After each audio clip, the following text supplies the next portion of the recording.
This is NHTV2, North Haven Government Television, a service of North Haven Community Television. The following program is brought to you through the support of the Town of North Haven. All right, ladies and gentlemen, I just wanted to give you an overview as to what's going to go on here tonight. I'm going to give you about a 5-minute perspective and an overview of some of the challenges that we're faced with. And I want to just share with you where we are in the process right now. So I want to start with telling everyone, and I mentioned this at a Board of Education meeting at a workshop session, that with all the requests that came in from all the department heads, it ended up to be a 3.4 mil rate increase. And I made a statement to the department heads that there's no way that would pass with the general public. Now, I also mentioned during that meeting that our grand list growth right now came in about 3.3 million in incremental revenue. So that, in mathematical theory, brings the 3.4 down to 2.7 mill rate increase. But that still, I don't think would pass with the general public in a referendum. So now, what also is happening is the grand list will end up being offset by whatever the appeals are from the property owners and residents who are going to appeal their tax valuation. So there's going to be some offset on that, which will marginalize to a certain extent the 3.3 million that I mentioned before, because the BAA is still processing the appeals. So where are we tonight? So we know that the Board of Ed has asked for a 9.95% increase. Right there, ladies and gentlemen, that's a 1.5 mil tax increase just with that, roughly. On the town side, we're projecting to be a 5% increase. So between the two, the 9.95% on the board side and the 5% on the town side, we project it to be approximately a little bit over a 2 mil increase. Being very candid with everybody here, I'm not sure if the general public is going to accept that. So I want to also share with you, for those that don't understand, because I wouldn't expect you to, the procedure. The Board of Finance has an obligation by town charter to try to minimize the tax increase for all of the town residents, So what's going to happen here tonight, as the chairman Tim said, is that we're going to try to fast forward through the normal part of this meeting, which goes through revenue and expenses, to make it your meeting in terms of talking about the budget. The Board of Finance is going to go through their what's called declinations, suggestions on how to pare this budget down so that a budget can be presented to the overall town residents to make it palatable for the entire town to try to pass a budget. So you may hear some things tonight that you may not like to hear. But please understand this. They have an obligation to marginalize any tax increase for the residents. There still will be 2 additional meetings in addition to this meeting. One in April and one in May, where the public, those who are here included, can continue to voice their oppositions or support for this budget as it moves forward to a May referendum. So tonight what you're going to hear, because I talked to a lot of residents during the week who were concerned that this is the final decision. The final decision is going to unfold over the next 2 meetings, April and May, a Board of Finance meeting in May to set the mill rate, and then the final decision is by the residents overall in North Haven during the referendum. That is the overview. And once we get through the business here, we will open it up for public comment. Thank you. All right, Mike, thanks so much. All right, why don't we just start quickly with a couple of regular items on our agenda. For the members, we have the minutes of the meeting held for February 18th. Do I have a motion on the minutes, please? I'll make a motion to accept. Can I have a second, please? Second. I'm sorry, where's Tammy, by the way? Can you hear Shade. Tammy or not? I'm here. No, can you hear? Oh, I can hear. Okay, sorry. All right, any comments, questions on the minutes, please? All in favor? Aye. Anyone opposed? All right, the minutes pass. Under old business, we have correspondence. We got a lot of letters. They've been pouring in, actually, even up through to today. At my last count, I counted 21. Virtually every one of them was from a member of the public, some educators as well, who were in support of the Board of Ed budget. Some of those obviously people were, some of those residents obviously had children in the school system as well. So, well, we did get the letters, they were passed out to the board, and that included the ones that came in this week. If we could then just go to the new business, we do have a report budget, so why don't we start with the town side revenues. If I could ask the members if they have any questions on the town side revenues, please, or comments, and I'll pass the mic down if you do, by the way.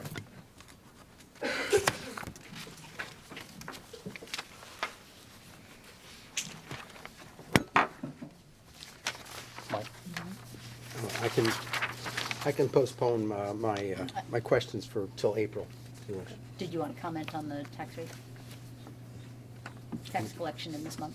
No, I mean, Tim. Tax collection? Mm-hmm. I think Monthly. a certain percentage. Sure. Nancy's just asking, we comment on the tax collections year to date.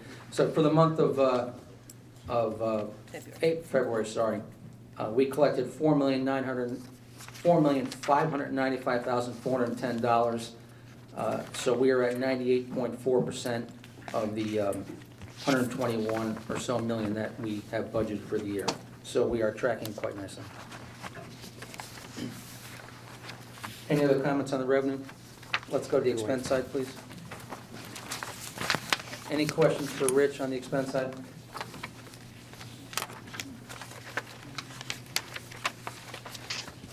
I don't need the mic, but our contributions to the pension accrual, is that based on a formula, or that's on page 16? Rich, I don't know if you heard the question. On page 16, yeah. Hold on, for the people who are in attendance, Mike is asking about the Right. pension We accrual. got a difference between the fire and the police in terms of percentages, and just wanted to ask what is the basis of our, it's not 1/12, obviously, of what we budget. I can't hear the question. You can't hear, you gotta take the mic or speak up. please. I can't hear the question. Sure. Thank you. Yeah, for pension accrual, contributions, fire and police, we have separate pensions there, and the rates of contribution per month do not appear to be evenly spread out throughout the year. Yeah, the defined benefit portion tracks evenly month for month. The deferred compensation is the one that fluctuates, so that's why you get some differences between those. Okay, I asked that because there was I think a slight reduction in the fire pension contribution in the budget for next year. Yeah, they're over, I'm sorry. Yeah.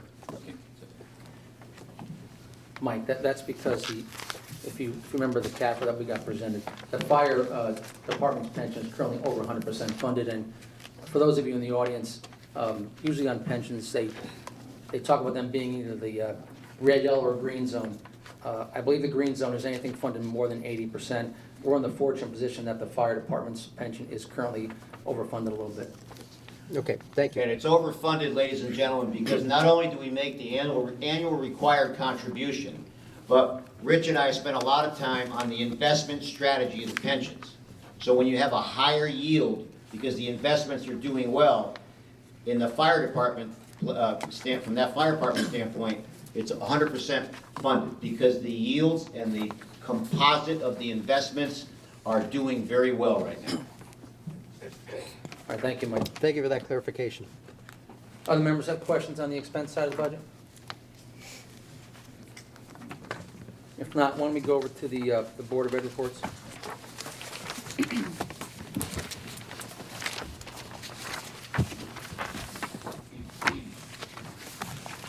I'll open up to members. Any questions on the report from the Board of Ed this month? Nancy, did you have something? Yes, I do have one question. Can you pass that down, please?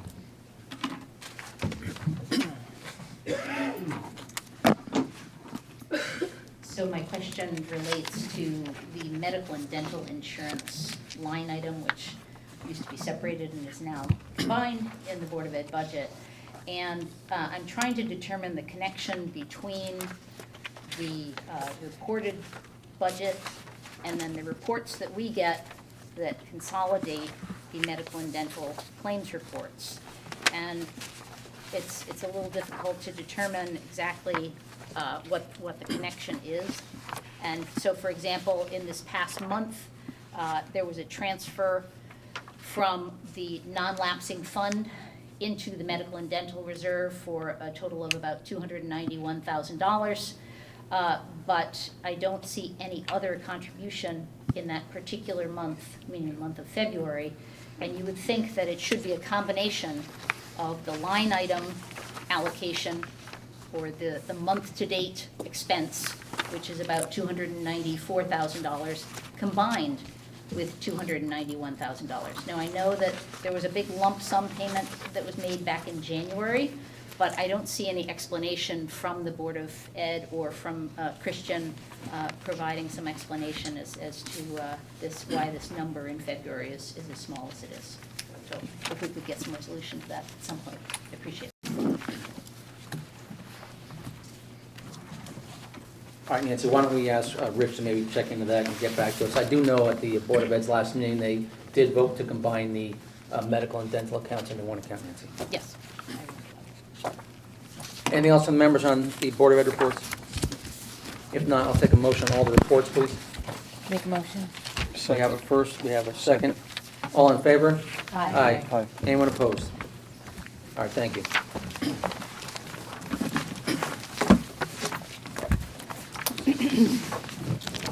All right, so now we're going to talk about the budget.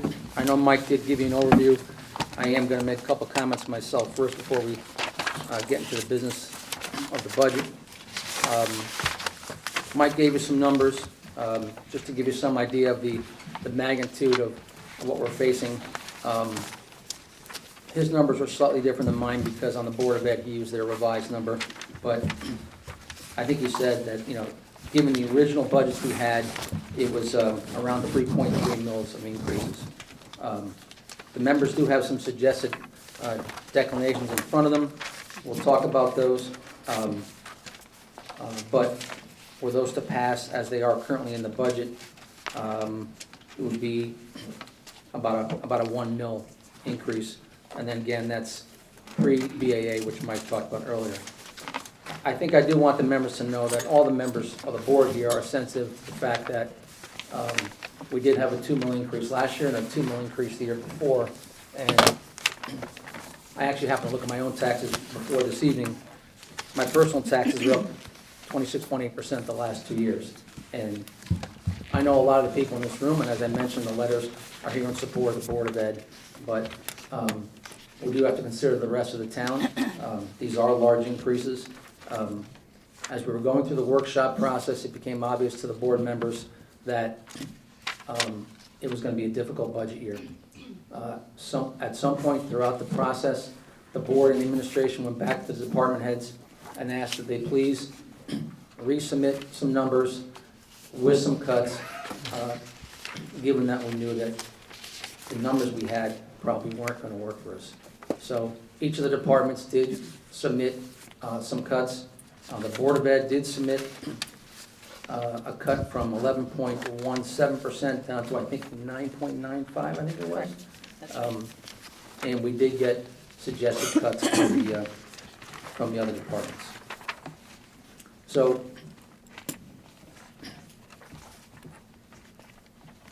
were the declination list not to change from what it is right now, and the increase on the Board of Ed would be 5.35%, and the increase on the town side will be 5.3%. The declinations in the package we have in front of us for the town side would be $1,370,471 on operating expenses, $942,256 in capital, for a total reduction to the town side of $2,312,727. On the Board of Ed side, the proposed reduction is $3,965,911, for again, total declinations of $6,278,638.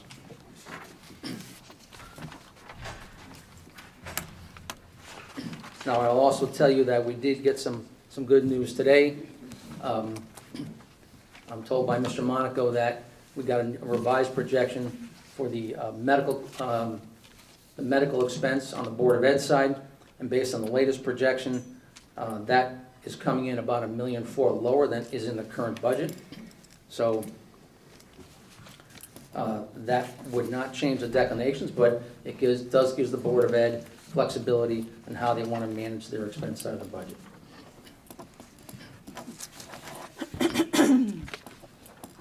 So I'll leave it open to the members next. We do have the list of proposed cuts. I guess what I will do is mention a couple of larger ones. There are no new hires in the budget. The fire department was looking for some new hires, 4 full-time firemen. So there is a cut on the fire side and personnel of $355,292. As Mike Hallahan was just pointing out, on the fire pension accrual, we did reduce it given the fact that the fire pension is overfunded. There's a reduction there of $188,898. There was an adjustment on the debt service for the town, a reduction of $291,000. And Rich, I think that was just an adjustment to the figures, right? Yeah. Yeah, okay. There are a lot of other smaller cuts. I'm sure the members may want to talk about them. I did just want to hit on the larger ones. There actually is 1 or 2 increases here, including workman's comp going up $84,000. I believe that's on the town side. At this point, I'll open up to the members to see if they have any questions, comments, anything on the budget, the declinations. And let me know, I'll pass the mic down for you.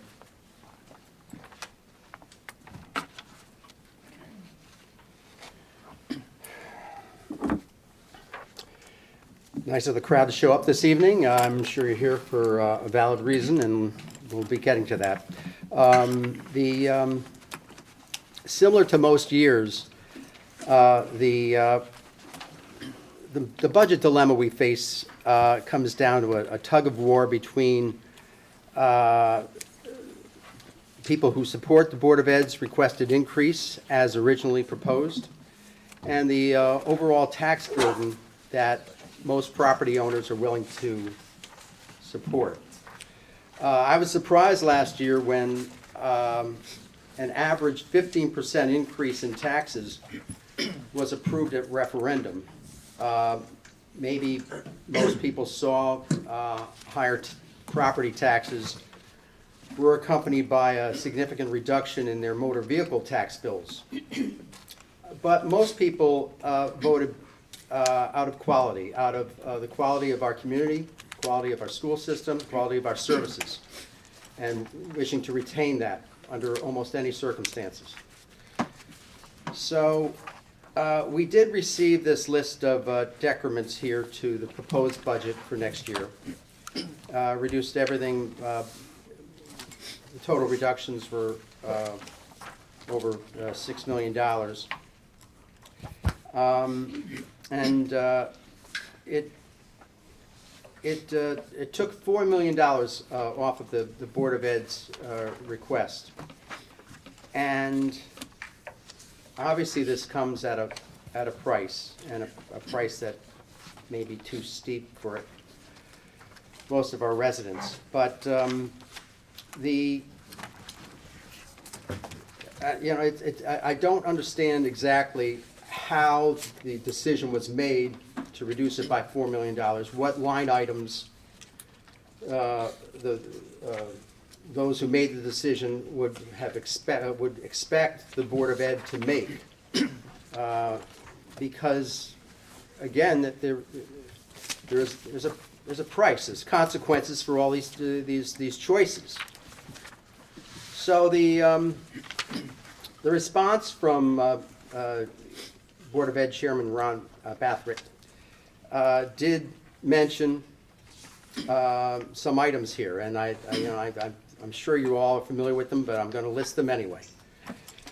The letter states that a reduction to 5.3% would require elimination of 25 certified positions, including 12 content area coordinators, 6 teachers, and 7 world language teachers. The elimination of 8 non-certified positions, the elimination of the athletic director position, the elimination of the director of building and grounds position, and the elimination of the middle school world language program.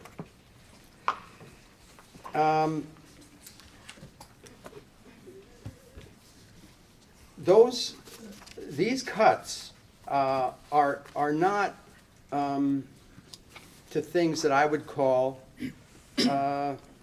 discretionary. I mean, discretionary cuts are those that really do not affect programming or personnel or the meat and potatoes of what our educational system is. And to me, these cuts are too costly. They're too critical to the mission that the Board of Ed has. And so I do oppose the reduction of the increase down to 5.3%. And I don't want, on our watch, I don't want our school system to suffer these cuts, especially to the world language program. To me, that goes at the quality of what we as a community are trying to do for our children.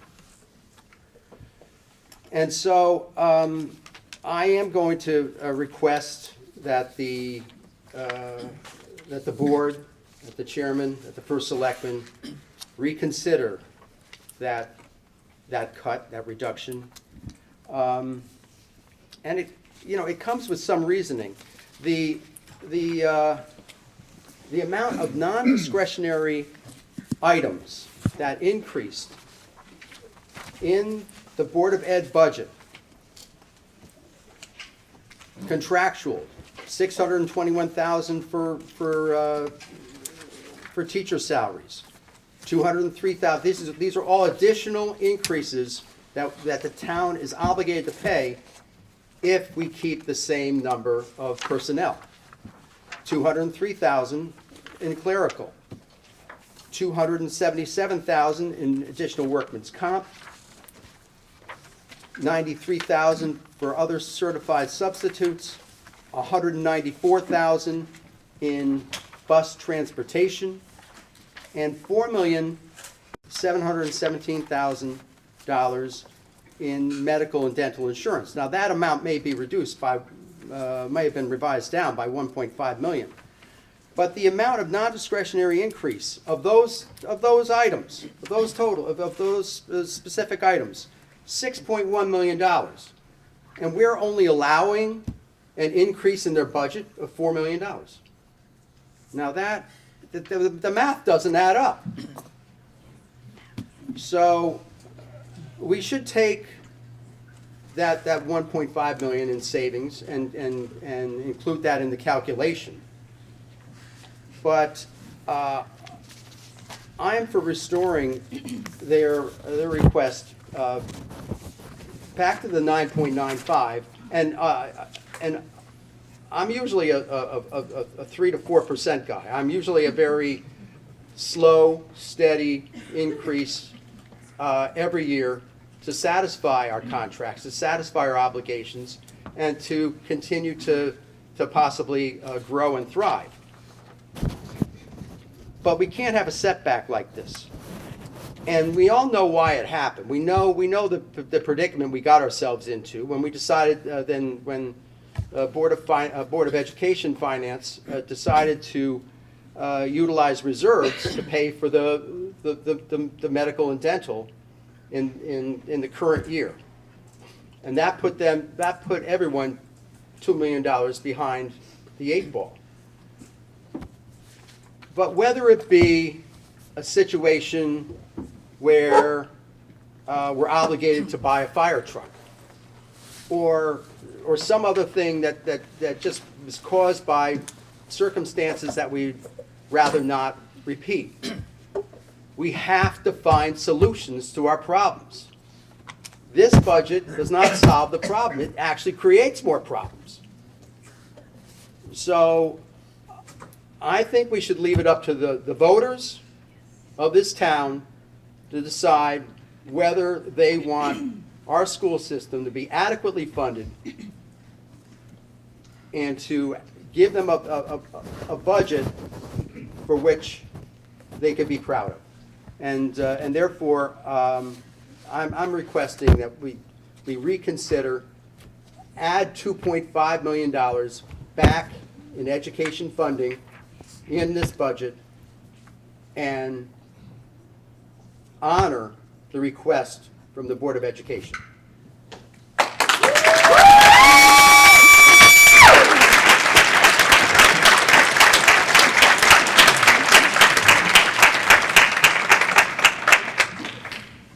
Mike, thank you. I want to let the other members obviously have their say, but I do just want to address the medical reserves, if we could, for a minute, please. So yes, a couple years ago, there was a cut to the Board of Ed, and the cut came out of the medical reserves. At the time, the Board of Ed's medical reserves are way overfunded. They have had a couple of contributing factors to the current situation with the medical insurance fund. One, their claims this year were certainly running higher than they originally anticipated. Two, it was either last year or the year before, they did not make their final deposit into the fund, and that was something in the range of $600,000. Three, in the budget last year, the board was recommended to put in, give me 1 second, $9,036,000 in medical insurance, and they only came to us with $7,597,000.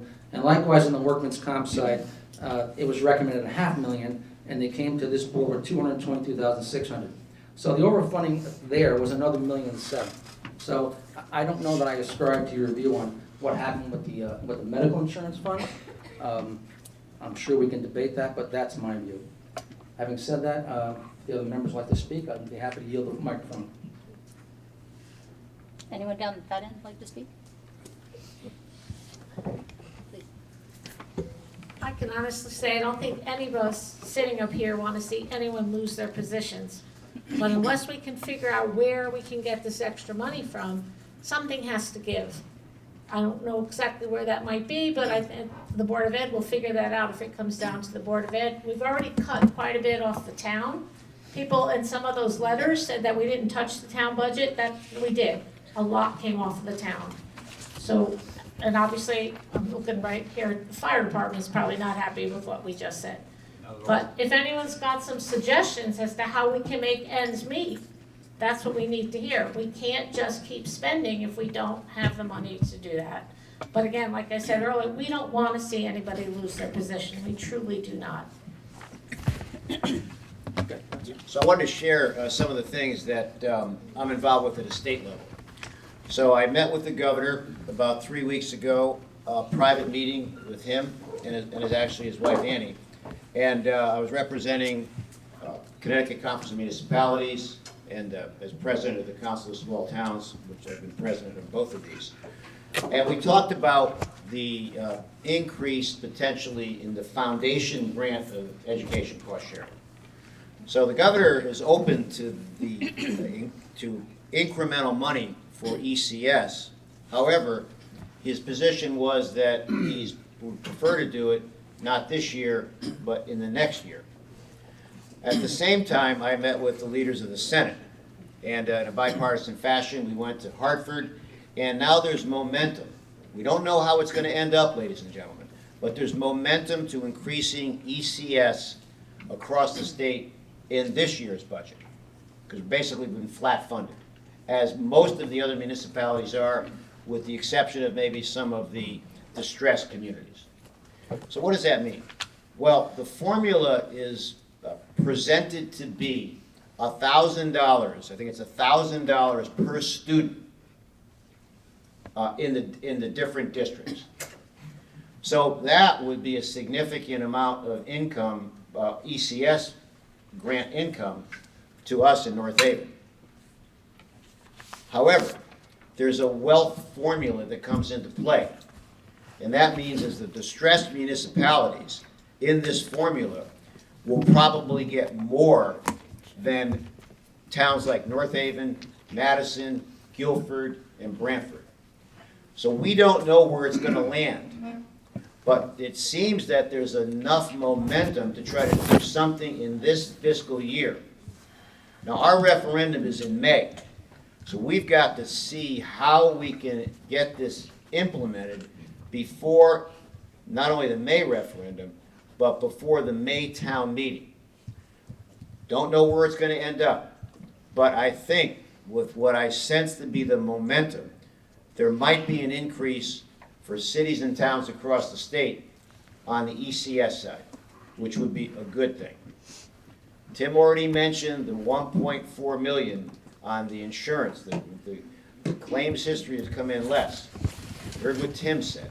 So there might be a little bit of hope here. But we're still kind of, even though we've been doing this now since December on all the workshop sessions, there's a couple of rays of hope that might produce some opportunities to not have it be as onerous as it may appear as we sit tonight on what Mike Hallahan talked about the projected cuts. So we're still in the game, so to speak, in terms of 2 more meetings, meaning 2 town meetings, 2 more Board of Finance meetings, and to see where it ends up on ECS, and to see what the future looks like for reduced claims history on the medical side. Thank you.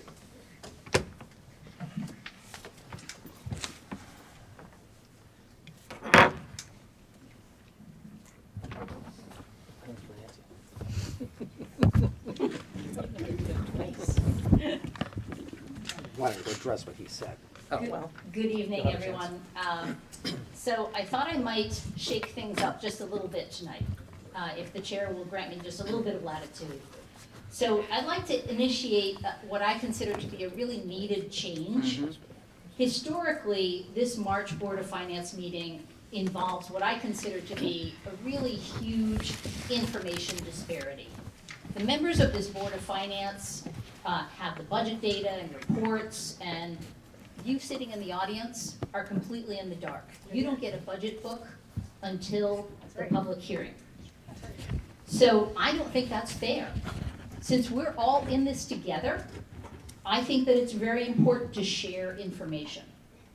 So if this budget development process is to be truly transparent, inclusive, and engaging, words that you hear people bantering about, then I think it's critical that we as a Board of Finance, together with the community, address 3 things. Rather than just getting into the nuanced details right away, I think it's important to understand the budget history, which tells us where we've been and how did we get here. A quick snapshot of the current fiscal year, the challenges, as Mr. Frieda mentioned, and some of their financial impacts, as well as looking at the next fiscal year.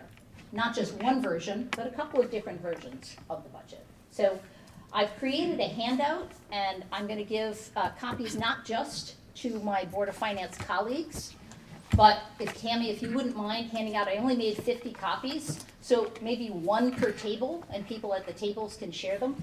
Thank you. Thank you. Sure, of course. So I'd be happy to walk you through this handout. It's just 4 pages. And what I've done in looking on the very first page is trying to evaluate where have we been and how did we get here. And I did so by looking at the last 10 years. 10 years of North Haven town budgets. And the top row reflects the version that we're all dealing with now, which is version 2 of the 2026-27 town budget, including the Republican decrements. Now, column 2 that you see is the dollar growth of total town budget. And one thing that I'd like to point out to you is, not so long ago, in 2019-20, we just barely cracked the 100 million mark as a town. And the first version of the budget for 26-27, that just included all of the departmental requests, was 151 million. That's a 50% increase in just a few years. Now how is that possible? So in order to fully understand the annual trends in the two biggest parts of the budget, that's the town government and the Board of Ed budget, and your property taxes, you first have to look at the variation in our sources of non-tax revenue. So we've had some years with really substantial state and federal aid that allowed us to keep our mill rate exactly the same. And you'll notice in the column that says budget, state, federal aid, we had a couple of years of 26 and 18% growth. And in the next column over, you'll see pretty big numbers of 1.2 million and 1.6 million in ARPA federal funding. ARPA stands for American Rescue Plan Act. So those were years in which we could use that federal funding to actually support our town's operational budget. And likewise, the Board of Education could also use their ARPA funding, and it was millions of dollars to support their budget. Unfortunately, that money ran out. And you'll notice a very clear horizontal line between fiscal year 22-23 and fiscal year 23-24.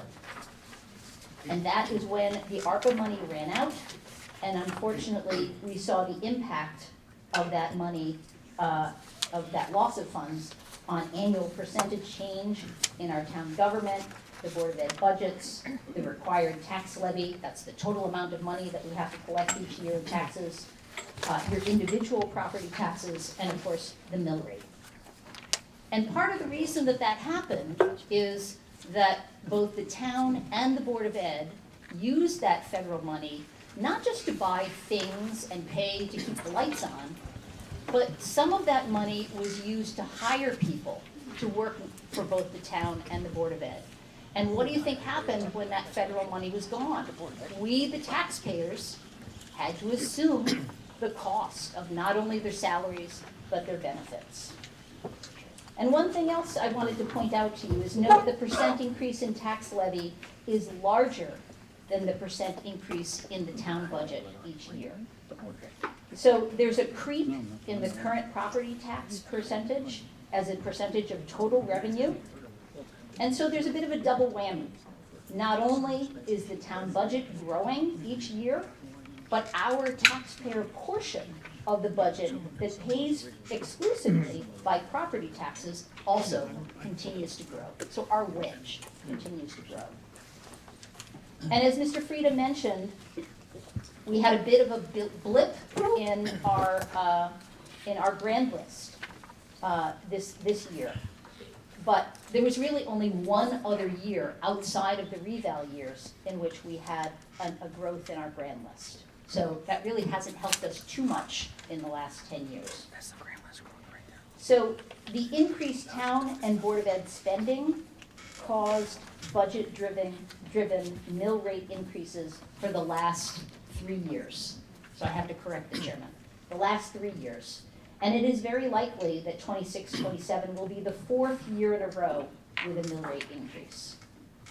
Now this year, the mill rate reduction from 34.64, meaning the current fiscal year, down to 29.46, we all know that that mill rate reduction did not completely offset the combined effects of our big surge, 37% in property revaluations, as well as the extra $9 million in our budget. So what are some of the takeaways? Revenue other than property taxes, such as state and federal aid, grants, and true economic development, yielding substantial groundless growth, are absolutely critical for our town's financial stability. But likewise, responsible spending is also very, very important. And for those who are attributing the budget increases just to inflation, I've included on the second page our consumer price index for the Northeast, and that includes Connecticut. And as you can see, it's been relatively stable over several years now. Now, does that mean that we haven't all witnessed the increased cost of living? We most certainly have. But it hasn't necessarily been solely due to increases in inflation. There are some key cost drivers other than inflation that impact our town's operational costs, as well as all of our budgets. Tariffs, global wars, federal and state legislation and mandates, and monopolies dictate the cost of utilities, gasoline, food, insurance, building materials, and medical supplies.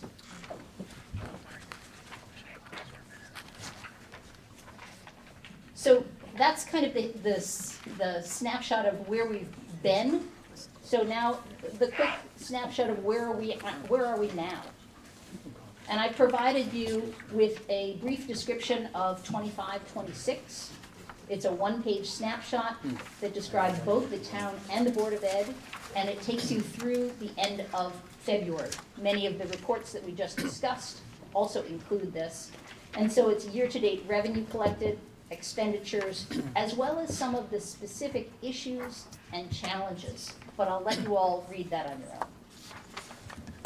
And the last thing I'd like to talk to you a little bit about is the next fiscal year budget. And again, setting the stage for our discussions about the next fiscal year budget. As was mentioned, the first version, which we refer to as the Board of Selectmen workshop version of the proposed 26-27 budget, was $151.3 million. That was a 10% increase over the current budget, with a 5.9% town government increase and an 11.14% Board of Ed increase. And this was not deemed to be sustainable.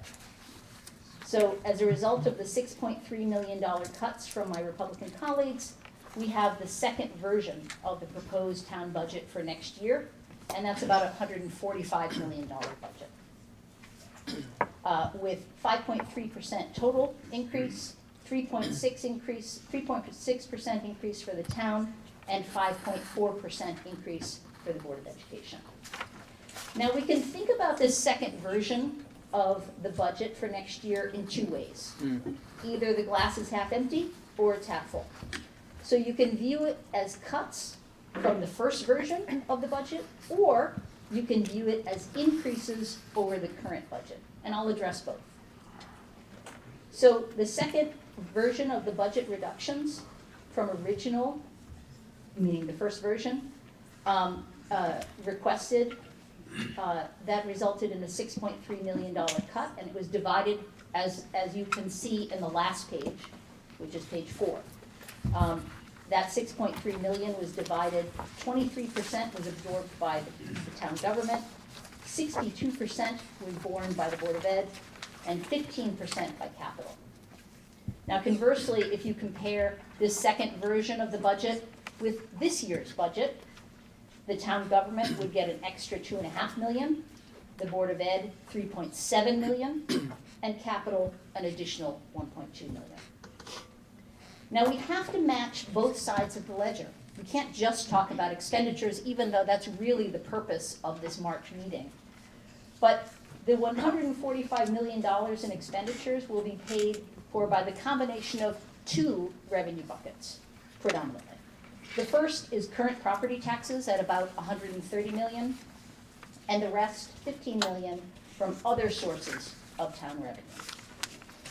And as was mentioned before, this $145 million budget would require a mill rate of 30.50 mills, and that is an increase of 1.04 mills. On page 6 of the budget book, the fact that the, quote, total amount to be financed, unquote, is going up by just 5.3%, but the property taxes and required levy are increasing by 6.3%, again, is attributed to two things: insufficient state and federal aid, as well as reductions in several non-tax sources of funding from town departments, such as town clerk fees, building fees, and fire fees. So I personally believe that a 1.04 mill increase to the tax rate is not acceptable as the fourth year in a row of mill rate increases.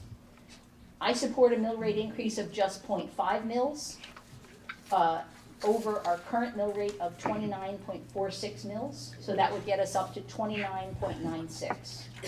In order to get there, we'd have to reduce by 0.54 mils, where 1 mil is about $4.3 million. So we have to find, in order to wind up with that mill rate, we'd have to find about $2.3 million in this budget. And it can be done in two ways, actually, not just through reductions in expenditures, and I would only recommend cuts to the town government and capital, no more cuts to the Board of Ed.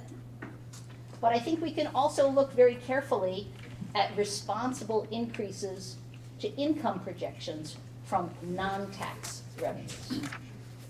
So I do have some suggestions for the chair's consideration, but I do want to give other members of the board the opportunity to speak if anyone else would like to say something.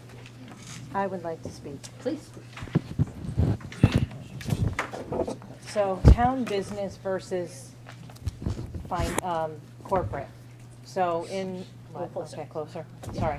So in corporate world, there have been many times, and I've been in that world for a long time, where you did not get a raise, depending on how the company did. And if they didn't do well, you got cut. Well, what are you gonna do, right? So for me, I had to look at my expenses for my house. So it's kind of the same thing here. This is all our house, right? But there are things that we need. There's services that we need. If you want the services, like if you call, I'm gonna give an example, 911, or you have special needs children that needs programming for that, you're gonna want those services. And we all decide what services we really need. Those are just examples. But in order for that, it's a cost. And it's even, I have a mother that's 98 years old, okay? So she's on a fixed income and I have to manage her, you know, so we all have these situations. This is not an easy job that we're doing here. We're trying to take a first cut of what the departments need.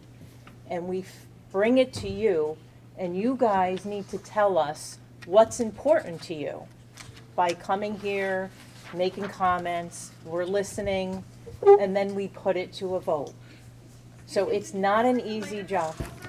I'm sorry. Hold the microphone. Sorry, can you hear me now? Okay, sorry. So this is not an easy vote for you, for anybody, for us here. This is not easy to do this. But we get the requests because we like the services. If we can't afford it, and that's fine, we're all in this together. So everybody has to look at what's important. So we're battling about Board of Ed or fire or police or whatever. We like the services. People like services. I know friends that live in town, they don't have services like we do. But it's all up to us. We're in this together. So I didn't get raises many times, but what happened? My expenses for my house, my kids, college, I had to deal with that and figure out how to deal with it. So we're really presenting to you what we have, and there's going to be another opportunity for a town meeting, as Mr. Frieda said. What is important to you? We need to listen to what you as a community want. But by any chance, this is not easy. We struggle with this. We don't make light of it. But we really need to hear what's important to what you need from the town.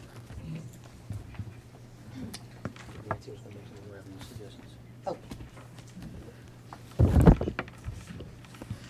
Mr. Chairman, are you Yeah, you asking? can make. You were gonna yeah, make some revenue you were gonna make your suggestions?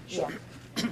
Okay, so I'm going to start, I have about a dozen small cuts on the expenditure side, and I have 2 suggestions on the revenue side. Let's just do the revenue first, please. You want to do revenue first? Sure, happy to. As the board members know, we have, in the last few years, done extremely well with our interest in short-term investments. And I did notice that it had been increased as a source of revenue up to $1 million. And I'd like to recommend that we bump it by another $250,000. And here's my logic. We collected $2 million in 24-25. Year-to-date, in 25-26, we have collected about $1.2 million for this particular line item. So I think we're on track to hit, in theory, at least 1.8 million. So I think having this be 1.25 is responsible and conservative.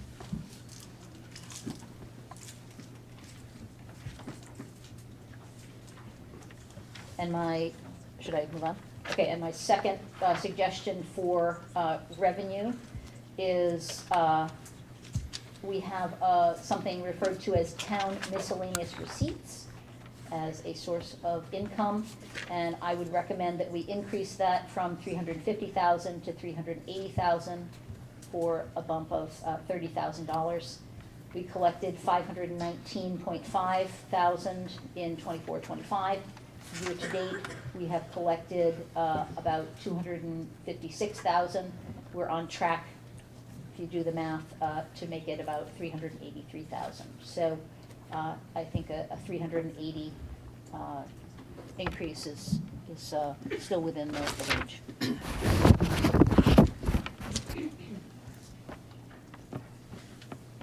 Do you have a list of your decrements by any chance, Nancy? A list of my. Did you bring a list of the decrements? Of my decrements, yes. Do you have for the members, I mean? Oh, I don't have them for everyone, I'm sorry. No, I don't.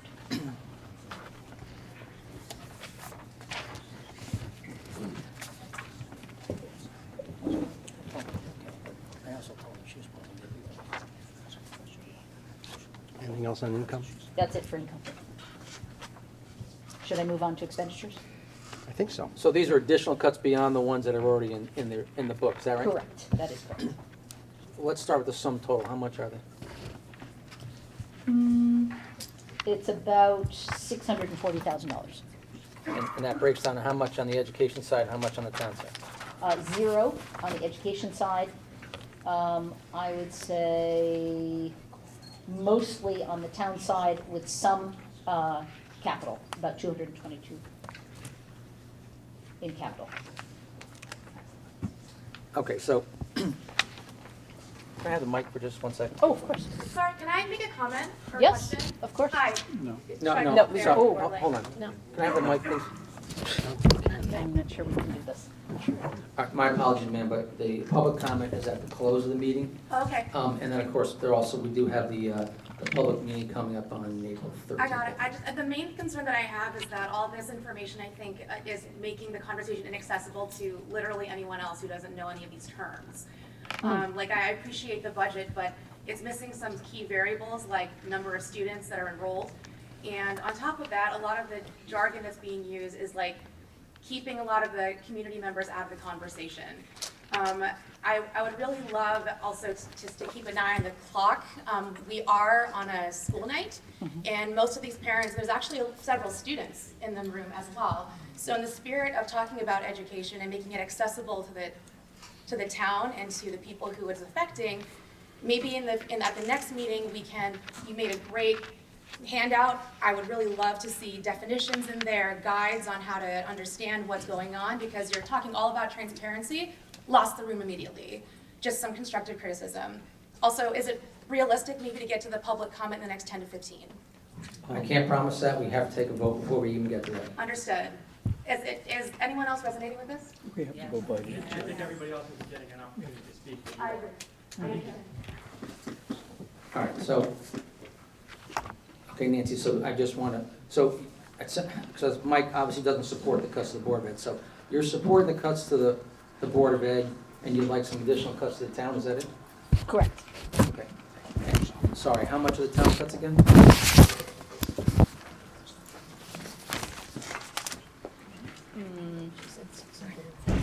It's, it's approximately $420,000, something like that. And what was the rest, capital? And the rest is capital. Yes, 222,000 to capital. All right, maybe if you wouldn't mind, Yeah? since we do have a lot of people here, I don't know that we need to go into minutia, but why don't you hit the top ones, just so the members get a flavor for the categories you have in mind here, and the same with the capital, so if we could do that, that might speed things up a little bit.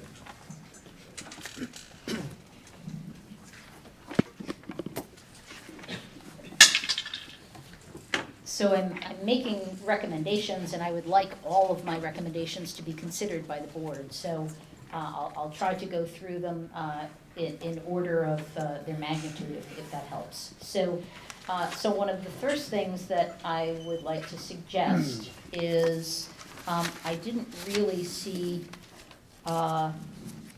for treasurer finance, there's a new full-time position that's referred to as assistant finance director. So I disagree with the point that the chairman made, that there are no new positions. There are a few full-time and part-time positions, this being one of them at $131.6 thousand. And I personally don't see that there's a need for that particular position. We have both a newly promoted director of finance, who's sitting down at the end of the table here, as well as a comptroller, so I don't really see the need for an assistant finance director. I think there are a few other things under personnel policy expenses. We have labor negotiations. I'd like to reduce this from $75,000 to $15,000. Last year, we spent only $9,000 on this, and year-to-date in 25-26, we've only spent about $400. All right, if you could stop me from having to do the math, just give me the cut, please. Okay, labor negotiations is $60,000. Okay. Treasurer of Finance, $131,673. Let's see, building inspection permits, permitting software, $25,000. Last year, we only spent 15, and year-to-date, only about that much. Under capital, I'll jump ahead to that, because some of the other things are relatively small. Overtime reductions for maintenance, Parks Division, maintenance of vehicle equipment, each, $7,000 to $10,000. But under capital, I have, since the reval of 2024 is concluded, I don't think we need $20,000 in the budget, so let's reduce it down to 10 just as a placeholder. Information technology, I'd like to reduce that from 100 down to 80,000, which is a savings of 20,000. We have 4 police cruisers. I think I'd like to reduce that down to 2 from 4. And likewise, what goes along with that is the emergency light bar and siren package. So that's a savings of $100,000 on the police cruisers and $80,000 on the emergency light bar. And lastly, for capital is building department microfiche machine for $12,000. Nancy, could you give that to, could we get copies of that? Sure. List? Of course.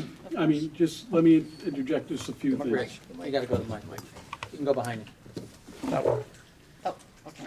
He's got one. If I can say a few things, Yes, there you better? go, sure. All right. You mentioned finance, the assistant finance director, but did you also notice 2 lines below that, a position was eliminated for 106? Yes, I did So notice it that. wasn't an added position, it was a shift in positions.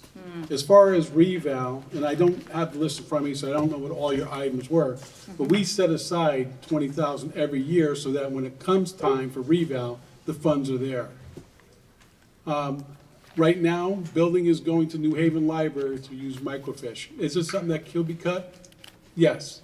Is it absolutely something they have to have? No. Is it something they should have? No, we send guys to New Haven to the library to to look at plans that they need to look at. I'm trying to think, IT. IT is up.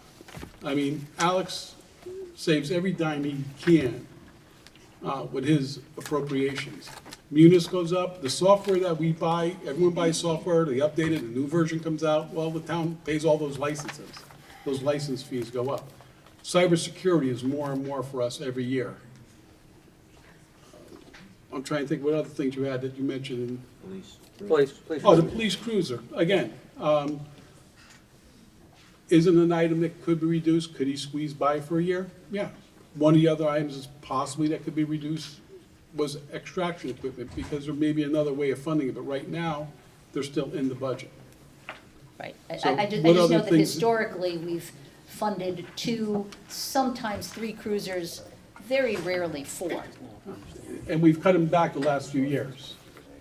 And some of the line items you're talking about, the software, those are costs that we pay, they're outside vendors. If you show me your list, I'll, The permitting software, that's in it's building it's inspections outside, and it's an permits. outside license that we pay for software. Yes, but again, last All right, year, we spent let's much not argue less. over smaller numbers, please. Yes, Can I have the mic, if you don't mind, please, Nancy? sure.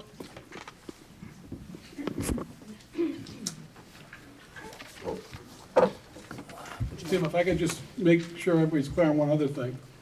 When Tim said that no positions were added on the town side, in reality, while no positions were added, we also eliminated 2.5 positions.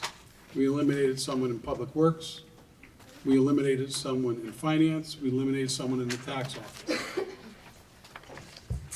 So we didn't add, we actually reduced personnel. All right, thank you, Rich. I'll just make 1 or 2 more comments. Nancy, one of my notes from the workshops was that on the police department cruisers, the department currently has 8 cars that are over 10 years old. We have a lot of people here. Mike has a suggestion, I'd like to offer it up to the board. I do want to give all the board members an opportunity to speak, but I'd like the board to consider whether we'd like to allow the public to speak. We have a lot of people that have been waiting a long time before we vote for this evening. So it's open for discussion, and of course, if anyone has any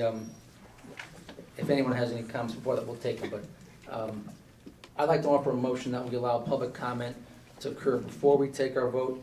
I'd ask for a second, and then, of course, we'll have discussion before we vote. I'll make that motion. I already made the motion. You I'll second it. Mr. Hallahan has seconded the motion. Any discussion amongst the members? All right, all those in favor? Aye. All right, so before we go to public comment, let me just make sure the members have had their say, either opinions on the budget, proposed cuts or no proposed cuts, before we go to the public. All right.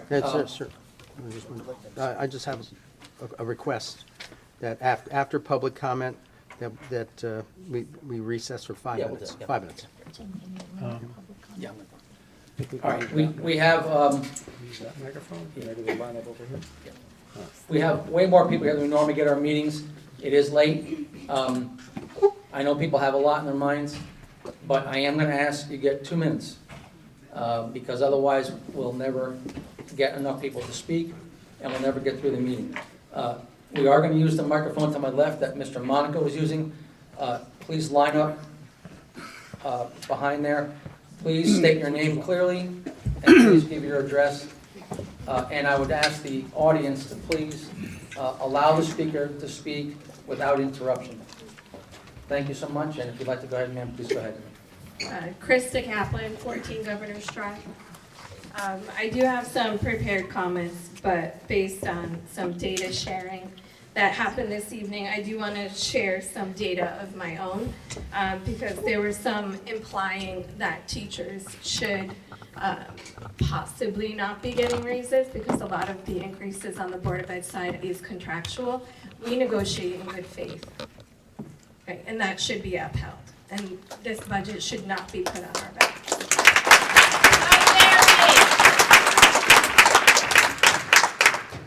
In addition to that, the reason we are in this position is because of the insurance costs. It's not because of our contracts. It's simply that. And I'm going to prove that to you simply by telling you about my salary. So 10 years ago, because we're using data from 10 years ago, so my current take home, mind you, I am a mother of 4. I am an 8th grade teacher, and I live in town, obviously. My taxes went up just like everybody else's. My current take home, I do not contribute to an IRA. I do not contribute to my HSA because of those 4 beautiful children. It doesn't allow me. I balance my costs that way. So that's with 0 excess costs being pulled out. My taxes come out, my pension comes out, my medical for my teacher retirement comes out, that is it. My current take home is $1,900.54. My take home 10 years ago, when I did have $100 taken out, okay, and I did not have my current stipend as a team leader, was $1,437. So in 10 years, my raise has been $465. And the reason for that is because of the rising insurance costs. This year, with the projected costs we have for insurance, our teachers will not be seeing a raise at all. There won't be a raise, because over the past 7 years that we've tracked the data, there is no teacher raise, even though contractually it's there, we don't see it because of the rising insurance costs. So I just want that to be very clear. We're not trying to be selfish when we talk about maintaining our contracts or giving, days back. Now to my prepared statements, which I apologize to the board. I did email you because I wasn't sure if we were going to have my time. All right, well, it'll be very long, we're over. I can read super quick. I'll Please read go it. So again, my name is Krista Kaplan. I'm speaking tonight as a resident and a parent, and I'm president of the North Haven Education Association, representing over 330 educators who serve your students every day.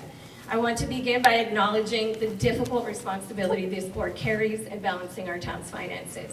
Fiscal responsibility is critical, and I respect the careful consideration you have to give to every dollar.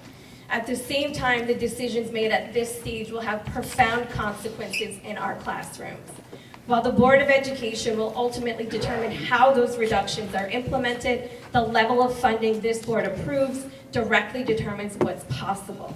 Potential staffing cuts at the scale being discussed, impacting 25 certified positions, will significantly increase class sizes, reduce program offerings, and limit countless other areas that students and educators rely on to thrive. These are not temporary setbacks. The effects of such reductions can ripple through our schools for years, even decades, impacting student achievement, the quality of education, and the community's overall long-term strength. North Haven has always taken its pride in its schools, its sports, and maintaining strong programs and reasonable class sizes is part of what families expect when they choose to live in this community. Our students deserve the opportunities that a fully supported system can provide them.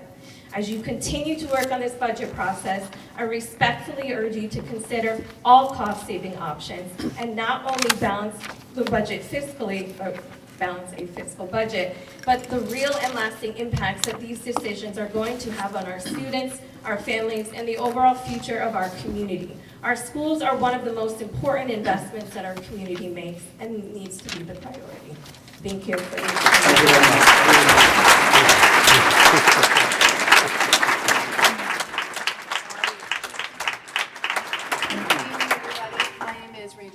I am the co-chair of the Board of Education, and I'm here on behalf of the North Haven Board of Education Chair, Mr. Bathrick, who could not be here tonight, as well as the Board of Education. I first want to thank everyone for being here, first moving from the library to the high school. The size of this crowd showing support for the Board of Ed budget clearly indicates what epitomizes the North Haven Public Schools: passion, dedication, professionalism, and responsibility to the students and families of North Haven. We are grateful for the continued partnership of with the Board of Finance as we work together to meet the needs of the entire North Haven community. Through this process, I would ask you, Board of Finance, to reflect on your own experiences, not only as residents of North Haven, but for many of you as former parents in this district. You wanted, and I would think you still want, schools of distinction. You wanted, and I would think you still want, blue ribbon recognition. You wanted, and I would think you still want, to attract and retain exceptional teachers. Most importantly, you wanted, and I would think you still want, students to leave our schools prepared for meaningful, real-world opportunities. This, however, this level of excellence comes with a cost. The requested 9.95 increase reflects what is necessary to minimally sustain the success and positive outcomes of our district, and it has consistently achieved. Without it, we will be forced to make reductions that will not simply tighten our budget, but will set our district back years. We heard Mr. Frieda's comments earlier, but tonight I respectfully urge you to place this decision in the hands of the voters, rather than limiting it to the small group seated at this table. Let the taxpayers of North Haven have their voice in shaping the future of their schools and move the 9.95% forward. Mr. Halloran, I cannot believe I'm saying this, but I agree with you. Thank you. Thank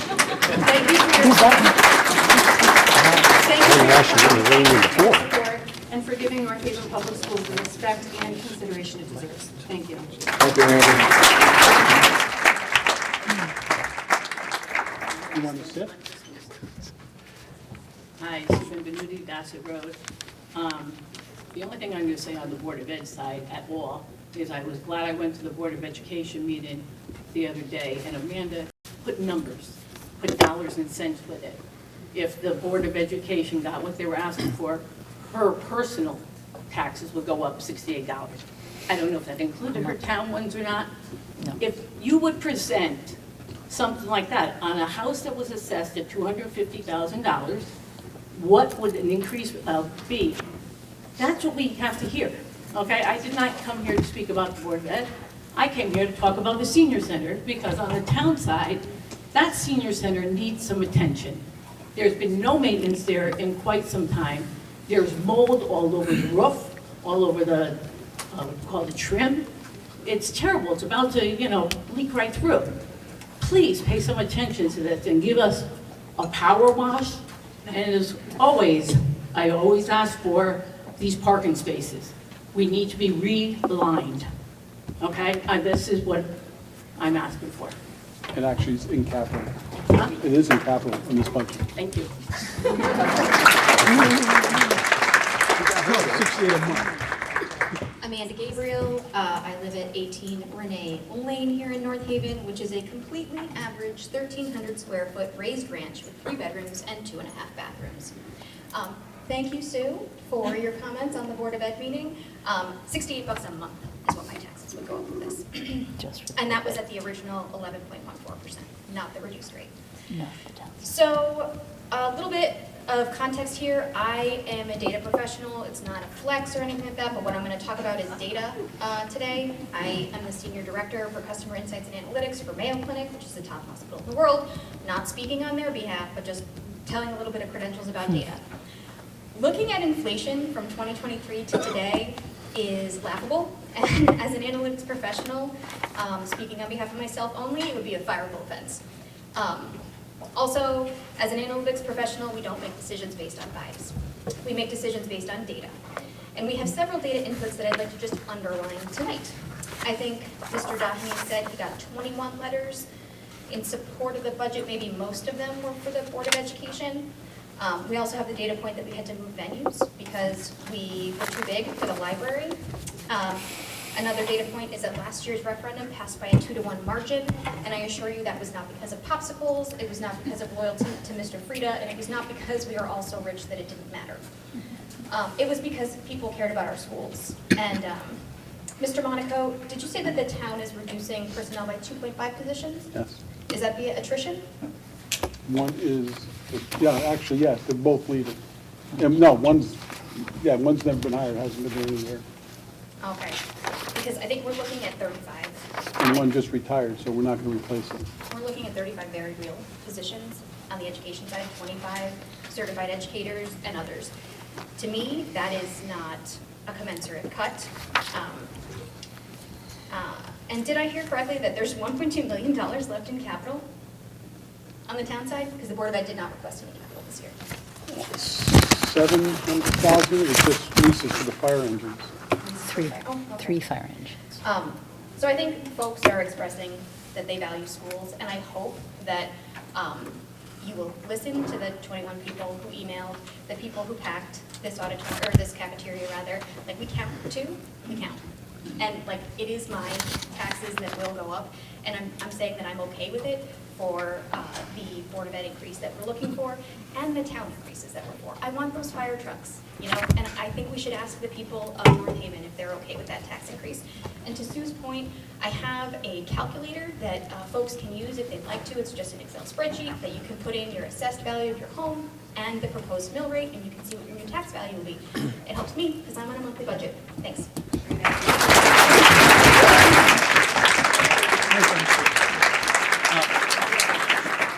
Frank Tropiano, 16 Bailey Road. I want to say thank you to everybody tonight. It was very enlightening, and I know you guys have a very difficult job ahead for you. The reason why I'm here, I'm speaking, is because there's been a lot of talk about this particular budget with regards to what it's going to cost us when we pass the budget, whatever that may be, right? But I think we need to, and as some of the people mentioned on this had mentioned, is looking at it holistically. I've had a 28% tax increase over the last 4 years. You add another X percent that this is going to be, and then next year we're already talking about another tax increase. So you're going to look at somewhere between a 35 and 40% tax increase over the last 4 years. I don't think that's sustainable. I agree with everybody here that we want to support education, we want to support the town, we want to keep our services, but at the same time we have to keep things in perspective of what it's doing to the overall cost of living in this town. I'm not going to say I'm against the education budget, because I'm really not. And I'm not going to say I'm against cutting or doing whatever we need to do to go forward. But this is not sustainable. A 40% increase over a course of 5-6 years is just not doable. You guys have to do the hard work and do everything you can to lower this mill rate increase as much as possible and fix the foundation of these tax increases moving forward. And I know you guys have all the power to do that, and you have the intelligence to do that, and you have the knowledge and the wisdom, and I appreciate that you guys do that, so thank you. Frank.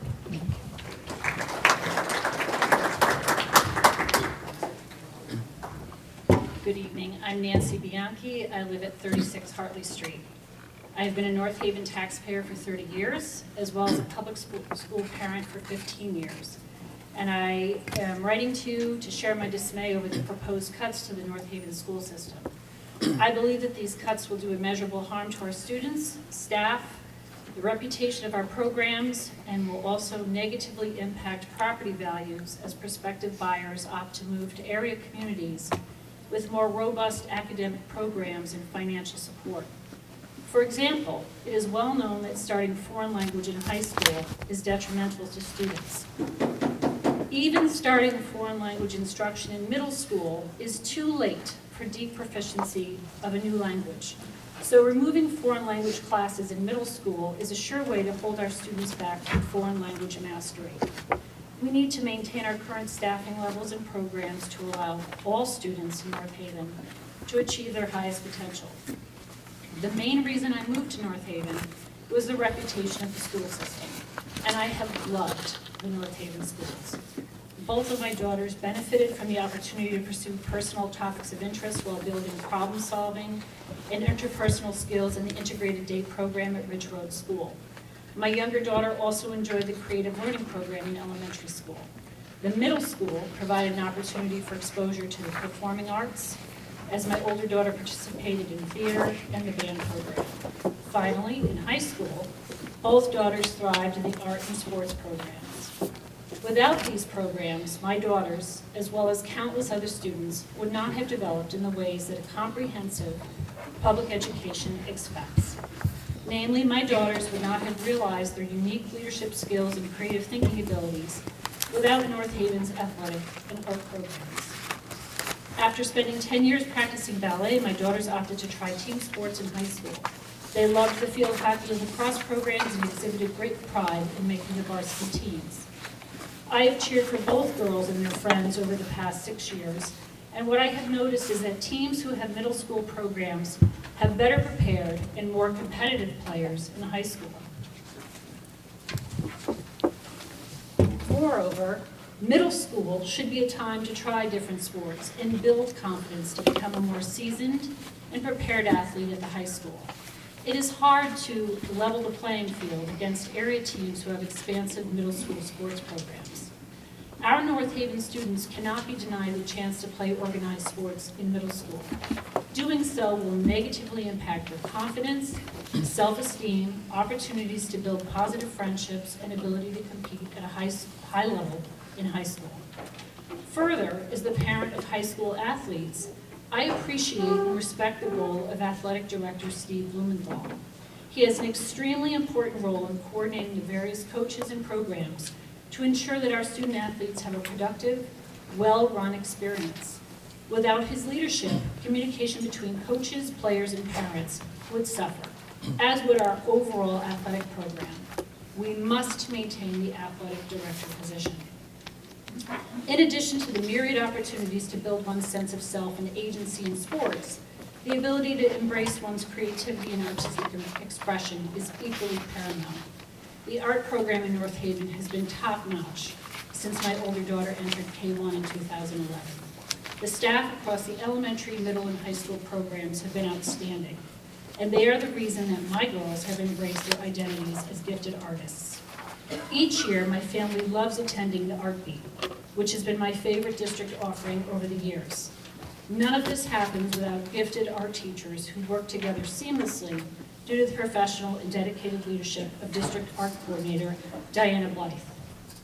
It would be devastating to the art program in North Haven to lose the art coordinator role, and I urge you not to cut this position. Finally, I speak for all parents, students, and staff who believe in our district leadership and believe that the budget they have put forth is fair and balanced to maintain the quality programs that define the North Haven Public Schools. Please consider my comments and the unique experience of my own children, who are simply examples of the numerous students who have found their athletic and artistic abilities in our schools, which have allowed them to take risks, become leaders, and make themselves proud. Thank you for your consideration and continued support for our students. Thank you.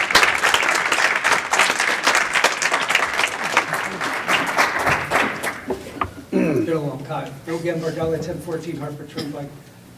First of all, I want to say to the education people who don't know me, my wife is a retired New Haven school teacher. My father was a New Haven principal. My sister worked for ACES for 35 years.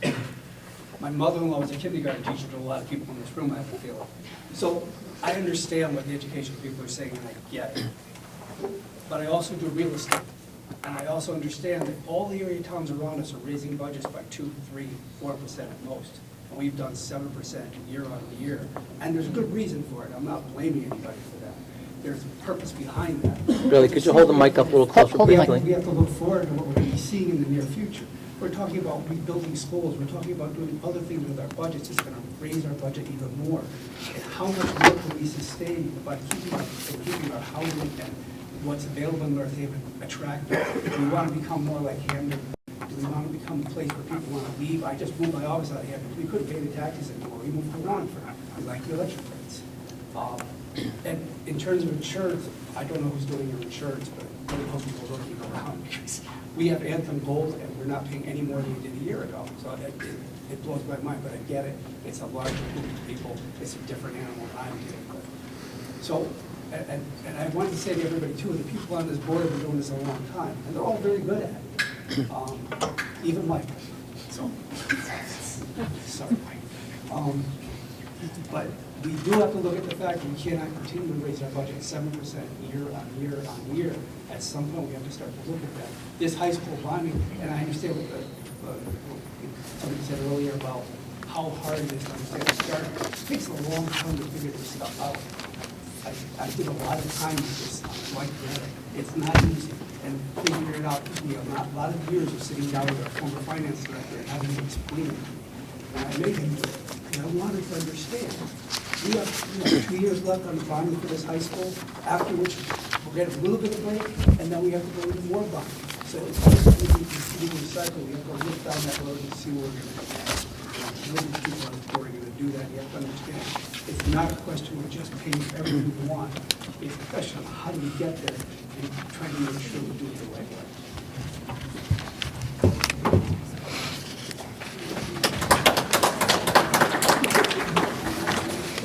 Mary White from Elaine.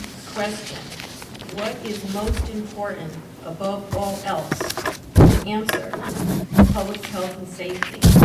If we are not safe, nothing else matters. This is the 4th year no new firefighters within the budget. The department is down 8 firefighters per NAPA, National Fire Protection Association. The fire chief had put in the budget for 4 new firefighters. I have been suggesting and recommending for 4 years to put 2 firefighters in the budget at a cost of $250,000 yearly. Let's see. The firehouses are located strategically throughout the town to service the town. Now the volunteer firehouses are not open during the day due to the severe reduction of volunteer firefighters. The ones we have are working during the day. What will happen now with no new firefighters is the closure of our volunteer firehouses. So if you live near a volunteer firehouse and call 911 for the fire department, the response time will be extremely reduced, or possibly not at all, since we have simultaneous calls for service. I am asking we prioritize the public safety and put 2 firefighters in the budget this year and for the next 3 years, because everyone's safety matters, and that includes children and adults. Thank you. Hello, my name is Dr. Kathleen Kimball. I'm your neighbor on Blue Hills Road.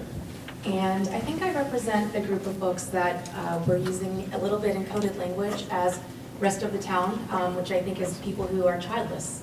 I'm one of them. And I fully support any and every budget that would optimize the public school system, mainly because I'm the product of one. I did my entire education, including professional school, in the public school system. I did music, I did sports, and it's not an accident that I ended up in leadership positions, writing textbooks, showing up in all kinds of things like this with You Find People, because I had that kind of investment. I think that there is an element of thinking longer term than just the next couple of years with tax burden. We're also looking at avoiding brain drain. We're attracting families. We want to build their families here. People who have good education tend to have good jobs. They tend to pay higher tax brackets, and yes, they do pay more taxes to support the city. If we are in a place where folks are educating the public school system and don't want that same education for their kids, we may find that we have fewer people to pay taxes at all. And we're looking at this decades in advance. Any kind of change that happens in a town does take a long time. The arc of justice is long, but it does bend towards the best. So I think that a lot of times it comes down to taking the hit early on, being okay with that hit, and taking it into perspective, because it is less than you think when you're talking in millions and tens of millions, and really it comes down to, as our neighbor Amanda said, a difference between like $15 and $35. I support this, being not a member of the public school system, and with my kids, I don't have any yet, but I would be happy to be referred to as feral auntie for all of yours. Thank you.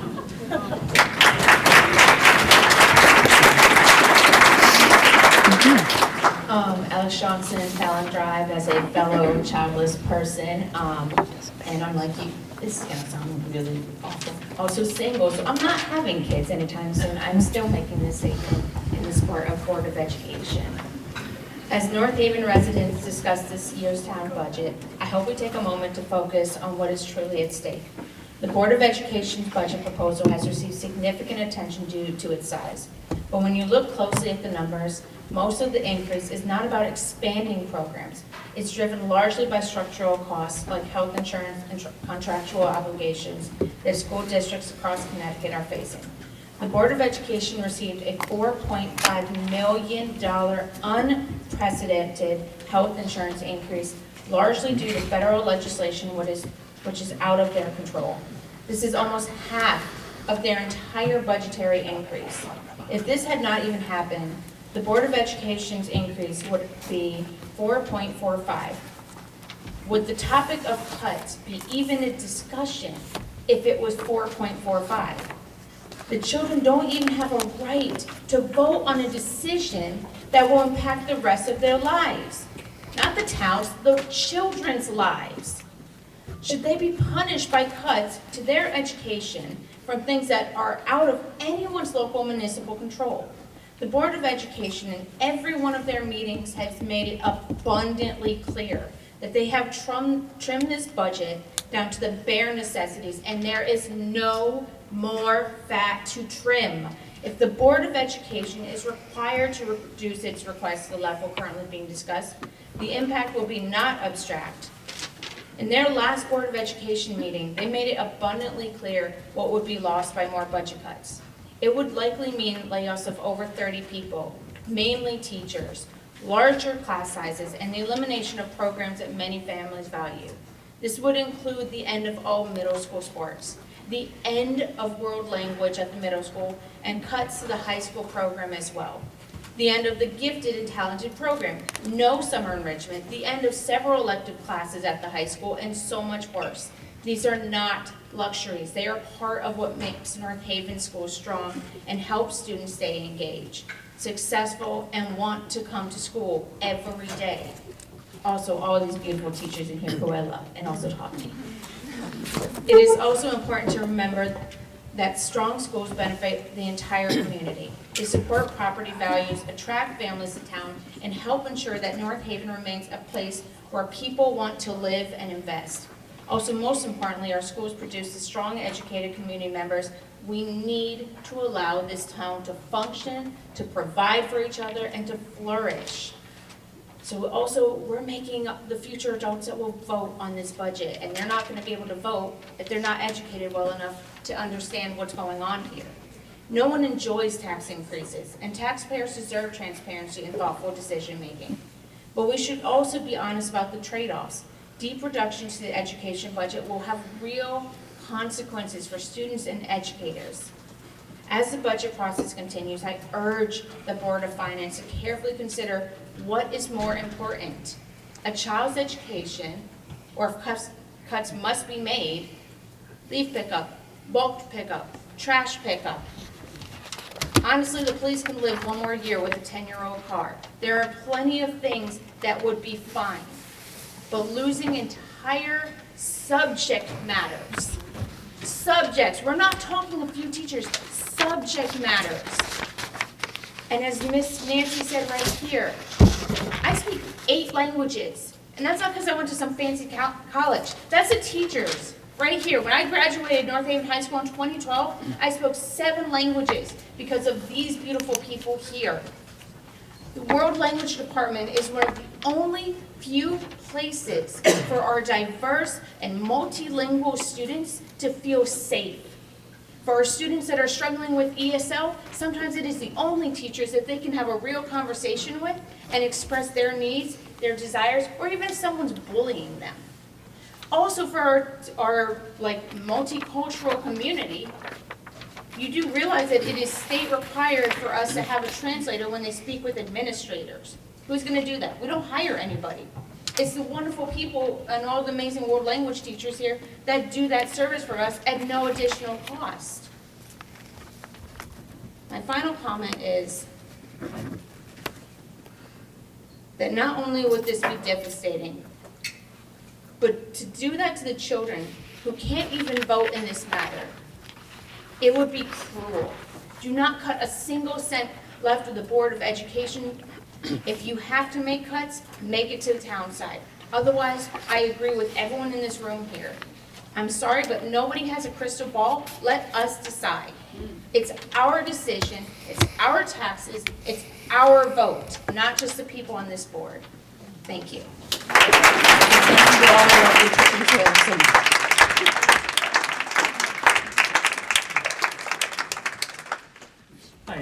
So if I could, sir, just before we move on. I'm sure most of the people in the room know this, but at least with respect to the Board of Ed, it's not our role to cut the world language program or any other program or sport. That's up to the Board of Ed. Yes, we do allocate the dollars, and there were some suggested cuts. That's not the same as on the town side where we could, for instance, cut a police car if that was the desire of the board. So I just want to make sure that people understood that there's been a lot of passion, and truthfully, most of the letters we got were very well written, and also a lot of them did reference specific programs. including the world language, sports, but I just want to make sure people understand that's not actually the role of this board, that's the role of your Board of Ed. Thank you. Please go ahead, They made sir. it clear there's nowhere else to cut. Please go ahead, sir.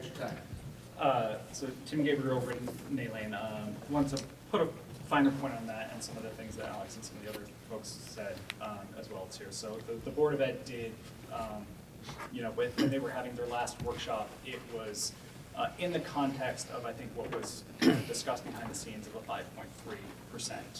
The fact that that was discussed behind the scenes is a whole other issue. And the cuts that they came up with were the ones that were proposed, so I think we need to take everybody at their word that that's what's going to be cut and reduce it to 5.3. So you are sort of having an impact on making sure that those cuts happen if you reduce it to the 5.3. Maybe it's not specifically what you would cut, you don't have input into that, but that is what the Board of Ed has said is going to happen. What I want to know is, all of those proposed cuts are existing programs, existing teachers, existing staff. Those are things that are already currently in action in the school system. If we're saying that the town has had to make cuts too, if we're equanimous on the town side, what is the town also cutting that is already existing? And I'm not talking about like new requests such as new cruisers or new, equipment or things like that. What are the existing programs, services, staff that are being reduced on the town side? Because what we're looking at from the Board of Ed is things from the Board of Ed that currently exist that are going to go away. So what on the town side can we expect to go away as well? I'll make a comment, then let Mr. Monaco speak to it. I'm not aware of any wholesale programs that are going away. Mr. Monaco already talked about a few reductions in personnel. Most of the cuts were to individual line items across the various departments, and then of course there was the capital. But unless Mr. Monaco contradicts me, I don't believe there's any wholesale cuts to particular programs. No, obviously, we still pick up trash, police still come, fire still comes. We had people retired this year that we're not replacing, so their workload gets picked up by other people. We have a person in tax as well, it was a part-timer, that's not gonna be replaced. Workload gets picked up by existing people. It was the same thing I said before, Alex. We have people retired, both in finance, or left in finance, retired from public works, and a part-timer that we're not replacing. The existing staff will just pick up the workload. So I would just say that, I don't think the Board of Education side should expect such a drastic reduction to its services if the town is not also going to absorb the same kinds of reduction to its services. We want to keep everything how it is. I mean, I don't want them to not pick up my trash. I don't want the police and the fire departments to not show up to my house. But I do think it is asking a lot more for the Board of Ed side than it is from the town side. I think you have to remember, and I know I'm interrupting, I apologize, but I'm just going to talk about the operating expense side. The town only asked for a 5.9% increase in their budget. Yeah, but you're talking about a number. I'm talking about what the impact I'm almost is going done. to be. I'm almost done. Okay. The Board of Ed asked for 11.14%. In essence, both departments, at least where we are at this very moment, would be getting the same increase, roughly 5.3%. So the fact that the cuts are larger have to do with the fact that the Board of Ed started at a much higher number than the town side, at least in percent and in dollars. So I think it's pretty clear though only that the 3.6. number is what it is because that's what the board needs, and the number is on the town side because that's what the town needs. So, I mean, I support the existing number. I would support the Board of Ed from their original request. If it is reduced to 5.3, I don't know that I can support the budget.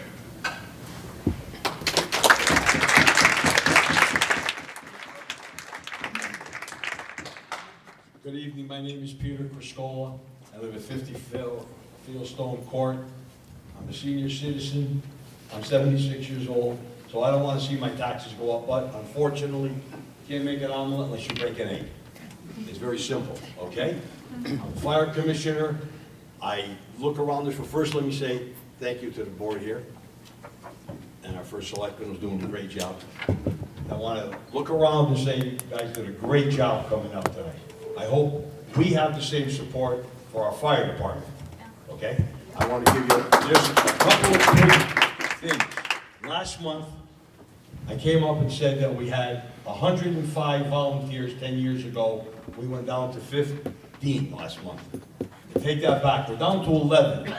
We're down to 11.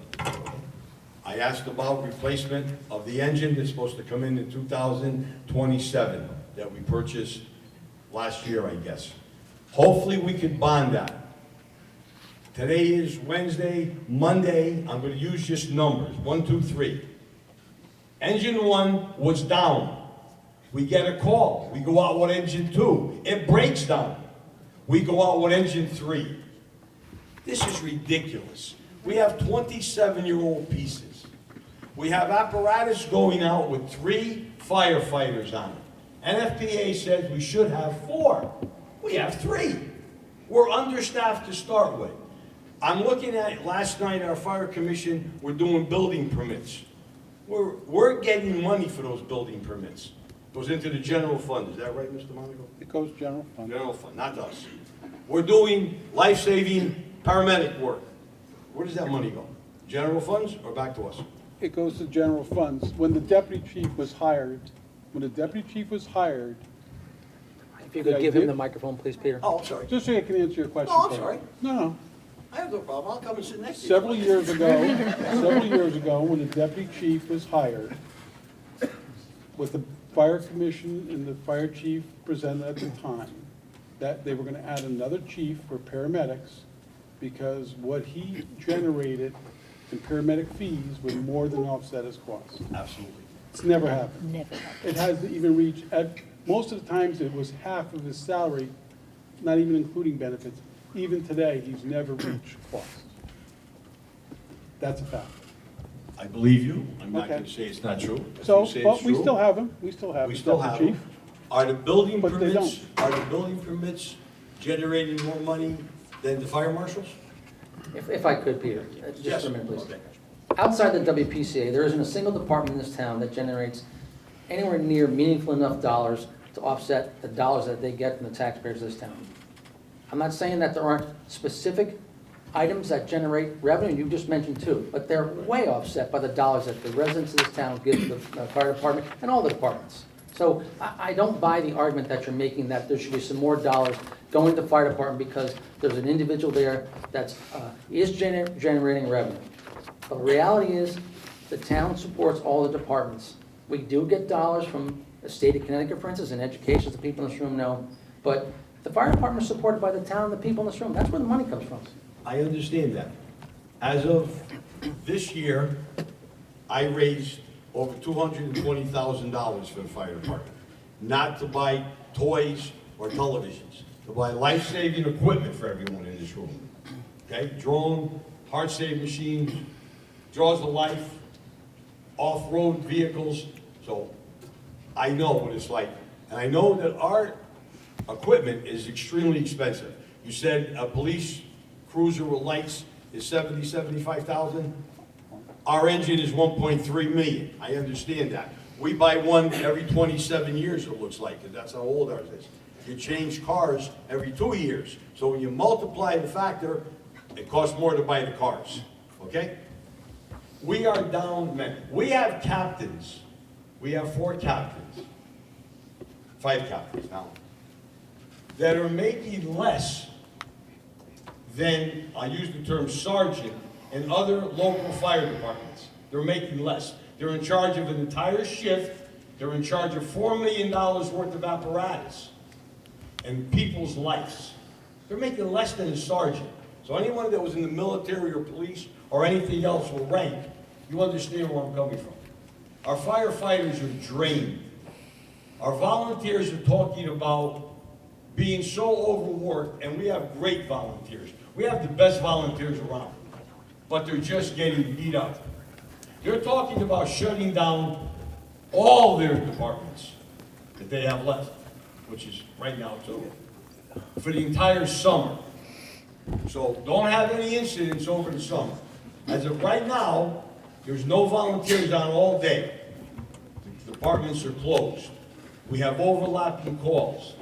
I don't think anyone understands that. I see you laughing, Sal, it's not funny, trust me. I know you're next door to me, it's not funny. No, brother. It's very, very, very bad. People think that it's not. We're on a very slippery slope. You're talking about people's lives are in danger, okay? You don't want to be the third call with a heart attack, because we're not coming. We're not coming. And Nelson sold out to Yale, and I understand that Yale, big as they are, they're not doing the same job that Nelson was doing. They're far behind. So we have a problem that needs to be addressed, and I know it's money. We need to put on another shift, and we need to get that engine. That engine is 1.3. If we cancel that and don't put it into bonding, we cancel it, and we decide to order it after next August, we will pay a 20% increase. 20%, do the math, folks. Everybody's smart in this room. 1.3 million times 20%. That's what we'll pay, and we'll have to wait 40 months, All right, I need 3.5 to, years. if I could, look. And I want to thank you very much. I am gonna talk about the engine now, okay? Good. The people in this room are here because they're concerned about the education and the tax of this town. If the fire department. also support the fire department and Is this strictly- That's fine. I'm not I gotta ask you a I'm- question. No, Is you this cannot. strictly a budget meeting for When the board I'm of done, ed, when I'm done, you can talk. If the fire department wants additional equipment, then they need to put in their budget. That's as simple as that. Okay, the reality is, the equipment that you're talking about was not in the budget. And please, don't even bother, okay? Paul gives us a tremendous presentation everywhere. He's incredibly bright, he's a great leader. He also knows that if you want to spend $3 million, it has to go in the budget. Now, we made it happen with the ladder truck and got this town, the department, $1.7 million ladder truck. But I'm tired of hearing about it, okay? We may need it. If we need it, get in the budget and let the people in this room and the taxpayers of the town vote for it. Well, put it in the budget. No, that's not my job. He's supposed to put in the budget. He put it in a 5-year budget plan. The same way he put the It ladder goes truck in the budget when he makes a presentation on a Saturday morning in January. That's where it belongs. But did he put it in a 5-year budget, yes or no? It's a simple. It doesn't even matter. No, it doesn't matter. Yes, it It's a does. yes or no question. Did he put it in the budget, yes or no? I believe he did. Okay, so he put it in the budget. No, he did So, not. he put it in the 5-year It plan. doesn't Did he matter put what it someone in? wants 5 years Okay, from now. It's so what they want next he year. put it in the 5-year plan as he put the ladder truck in, the Quint. You found a way to get the Quint. Find the same way to get the engine. You know, today you cut the cloth to fit the pattern, tomorrow you cut the pattern to fit the cloth. Let's make it work. All right, I think it's time to I let had the next enough. individual Thank you speak, very please. much. Thank you.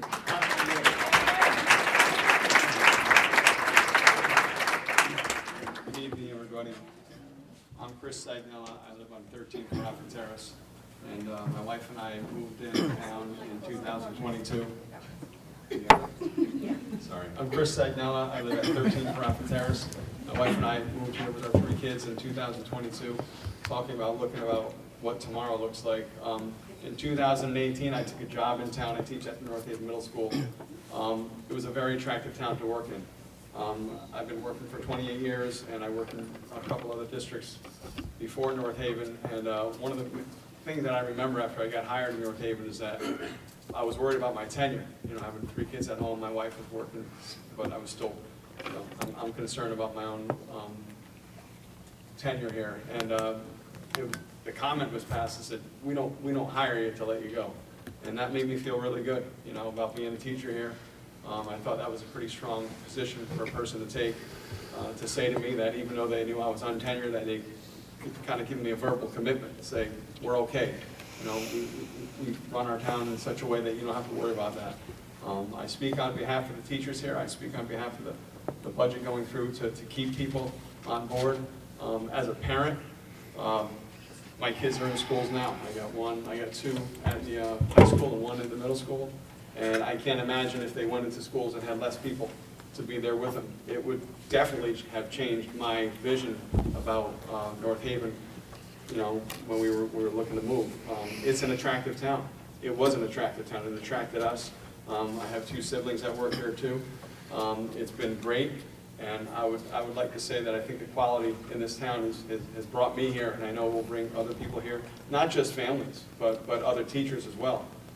And I hope that you guys can do what you need to do to support the budget. Thank you. Your brother? I'll tell him you said that now. Okay. Good evening, thank you. My name's Christopher Daigle. I reside at 12 Frost Drive. I've been a resident there for about 26 years now.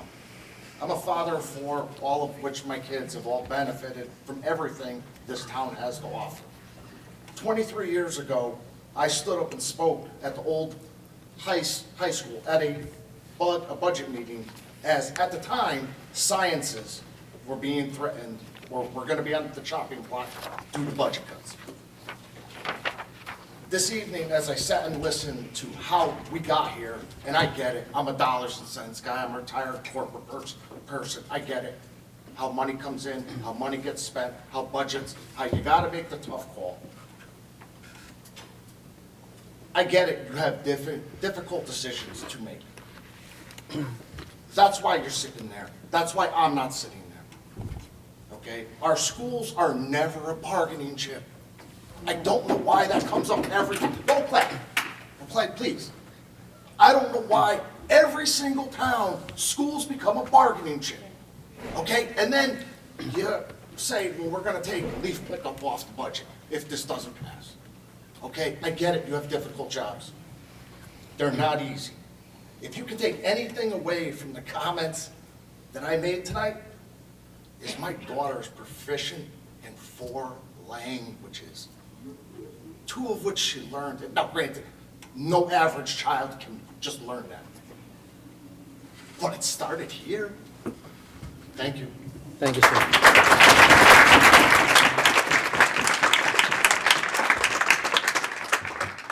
Christy Kehoe, 17 Ball Road. I first like to thank Michael on the board for being somebody with some courage to stand up for this budget, for the Board of Education in particular. Cutting $4 million out of the Board of Education budget is absolutely, quite honestly, disgusting. The fact that that is even being considered for my kids and all of my students is ridiculous. That is not why I moved here 20 years ago. That's not why I show up to my job every day. You have a big responsibility, and I respect that to a certain extent. Cutting $4 million and losing what you have in front of you to be lost, that's on you. That's on you. Because what are we going to cut? We're going to cut the English and the math. No, you're going to cut the extra. You're going to cut what makes a school a place of community for these kids. I teach 6th grade at the middle school. We just had a beautiful presentation from our world language for them to pick their language for 7th grade for the first time. Those teachers went up there, they had students from the high school come up there and share their wonderful experiences at the high school because of the middle school experience. Those kids left that auditorium so excited to get that yellow course form so they could pick their language. My daughter's in 7th grade currently with a teacher whose job might be in jeopardy. She loves that teacher. That teacher has inspired her to love Italian. She is so excited to go on to 8th grade and go into the high school and continue her learning of that language. That's what's at stake here. Middle school sports, unacceptable.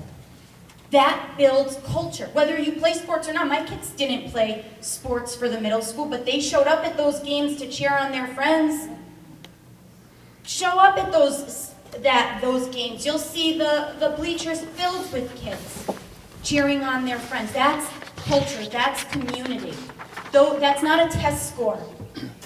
And you want those test scores? Go ahead and cut those coordinators. Okay, because who's gonna do their job? Us? We're gonna pick up that. We're gonna run all those data with our increased class sizes and then produce the test scores that we show this town how great a job we do. You want us to keep doing that? Like Krista shared her paycheck, making hardly any more money. I made $20 extra every 2 weeks, $40 a month more this year. Woohoo. Okay? Honestly, it's sickening. You want us to be a school system that people come to town, move here for. Put it out to the voters, let them have a say. That's all we're asking for. That's all we're asking for. Let everybody have a say-so in what they want. If the parents don't come out to vote, then they speak. If they come out, they don't want it, or the people who don't want their taxes raises come out, they don't want it, then it shows you, then we go back to the drawing board. But you gotta consider that. You're stripping the kids of those opportunities. That is on you, 100%.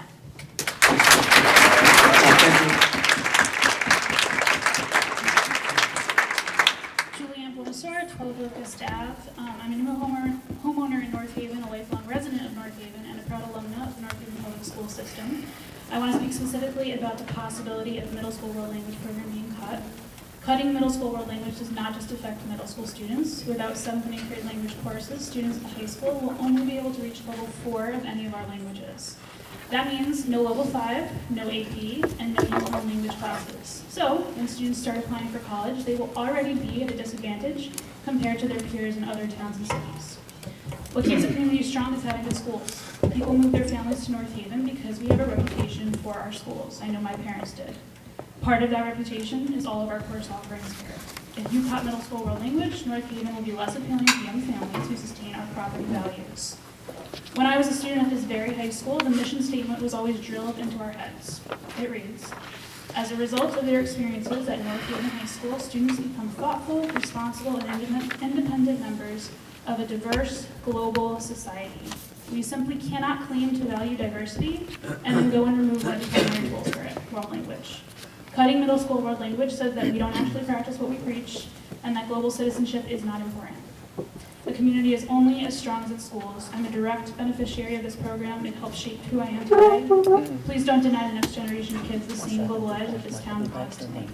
Bring this to the town and let them decide it referendum.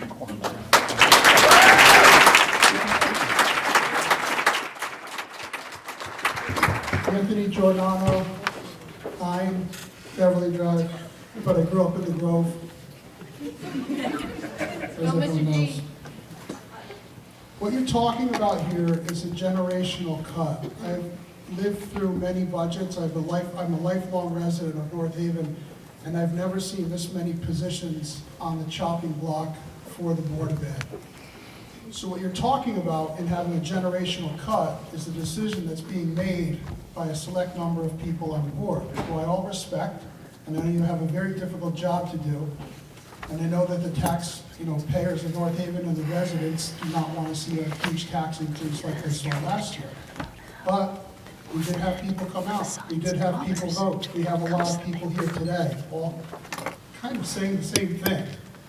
So what I'm asking is, if you have such a generational cut that's on the table, I know you don't decide what's cut from the Board of Ed, but the dollar amount that you're allowing the Board of Ed to live with is going to cut the number of positions, 25, 30, whatever it is. That decision should be made by the taxpayers, not by just this board. Now, I don't know if anybody here remembers, we had a town meeting for the Engineer 2 position. Do you remember that? The Engineer 2 position, we had a referendum on that just for one person. Okay? We should let the taxpayers decide on whether we're going to cut 25 teachers from the budget or not. It has to go to that vote. It has to go. And the other thing with the town charter, I do ask, and I wrote this in my letter to you, please listen to the taxpayers. Please use the feedback that you're getting tonight, that you're going to get at the public hearing on April 13th, to make changes to the budget. I know I've lived through a lot of budgets where changes weren't made, and taxpayers weren't listened to. And I'm asking this board to listen today, to listen to the people who showed up here. Some of the people here in this crowd are going to lose their jobs. They're not going to be able to pay their mortgage. They're not going to be able to pay their taxes. These are real people, okay? And I don't want to take anything away from the town side. I don't want to see people lose their jobs there. But that see 25 jobs cut on one side and 2.5 on the other, it just doesn't seem right. So I hope you guys can find some money somewhere else and not have to go down this road. And I ask you, please put back the 9.9 increase for the Board of Ed so the taxpayers can make that decision. Thank you.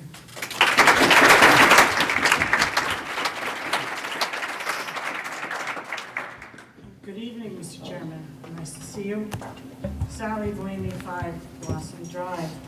I had really no intention of being involved in the budget process this year at all. You haven't seen me for quite a while.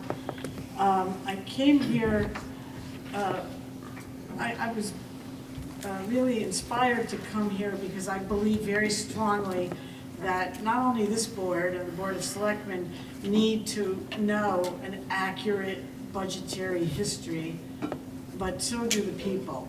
And I was very concerned by 3rd Selectman David Cohen's column in the newspaper called Town News that said, and I quote, "Last year, after several years of minimal to no tax increases, we had a very large tax increase." That is factually incorrect.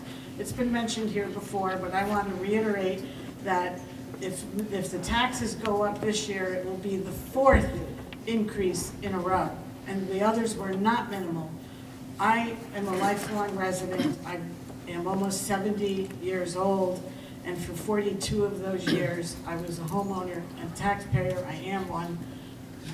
And never before, and I watched the taxes and the budgets closely all of those years, never before has there been a 3-year period with this much tax increase in one period. We've heard before, taxes have gone up 28, 30, 35%. It depends on your assessed value.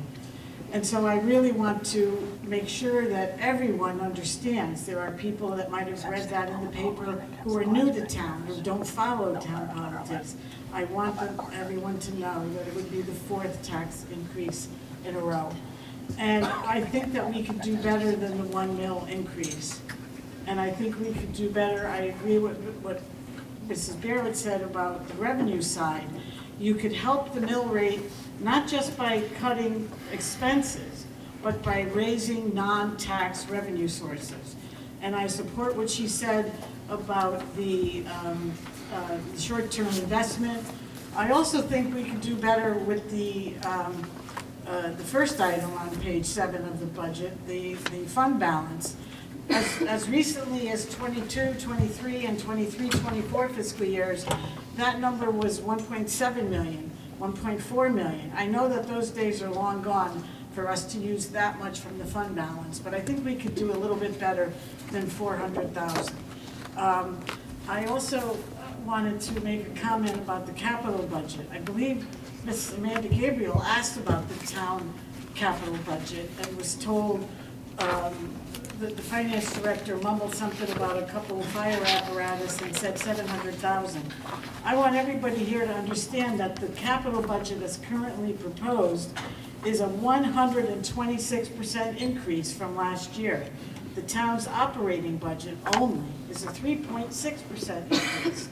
The Board of Ed's increase, they are getting an increase of 5.3%, but the capital is going from $933,000 to $2.1 million, a 126% increase. And I think that is where this board should take a real hard look at cutting some of those capital expenditures. The big ones are the 33-yard refuge truck. Could that be put off a year? That's almost 400,000 and a new item in the budget. And the plan of conservation and development, is it 10 years already? I know we have to do that every 10 years, but I've never seen 150,000 in the capital budget for that in one single year. So I think that you can tweak the revenue sources. There's some hope with other sources of revenue, as the first selectman alluded to. But I would like to speak on behalf, we have a lot of wealthy people in town, and that's good. But we have thousands of people, and I want to speak on their behalf, who are struggling week to week, month to month, paycheck to paycheck. And I've talked with hundreds of them. And I'll tell you, they cringe when that oil delivery truck pulls up in front of their house. They don't know how they're going to make ends meet. I want to speak on their behalf. I want to speak on behalf of senior citizens, which I am one. Social Security is a fixed, people on fixed incomes, and depending upon Social Security, the last 3 years they've gotten 2.8%, 2.5%, and 3.2% increases. and our budgets are going up 5, 6, 7, and 8% every year. So on behalf of struggling working families and senior citizens on fixed incomes, I would like to again say, you've got to get that mill rate down to 0.5. And I think you have to take a good look at revenue and a good look at the capital budget to effectuate that. Thank you very much for your time and attention, Mr. Chairman. Thank you, Sally. Jackie Giordano, 9 Beverly Drive. I'll be very succinct in my comment. As a board member said earlier in the meeting, quote, everybody has to look at what's important, close quote. When I think about what's most important in town, I think it's the children. I think it's the children since they are the leaders of the future, and I believe that they have the right to a diverse and well-rounded education in our beautiful town. So I believe the decision for the budget should be left in the hands of the town, and there should be no additional cuts to the Board of Ed budget. Thank you.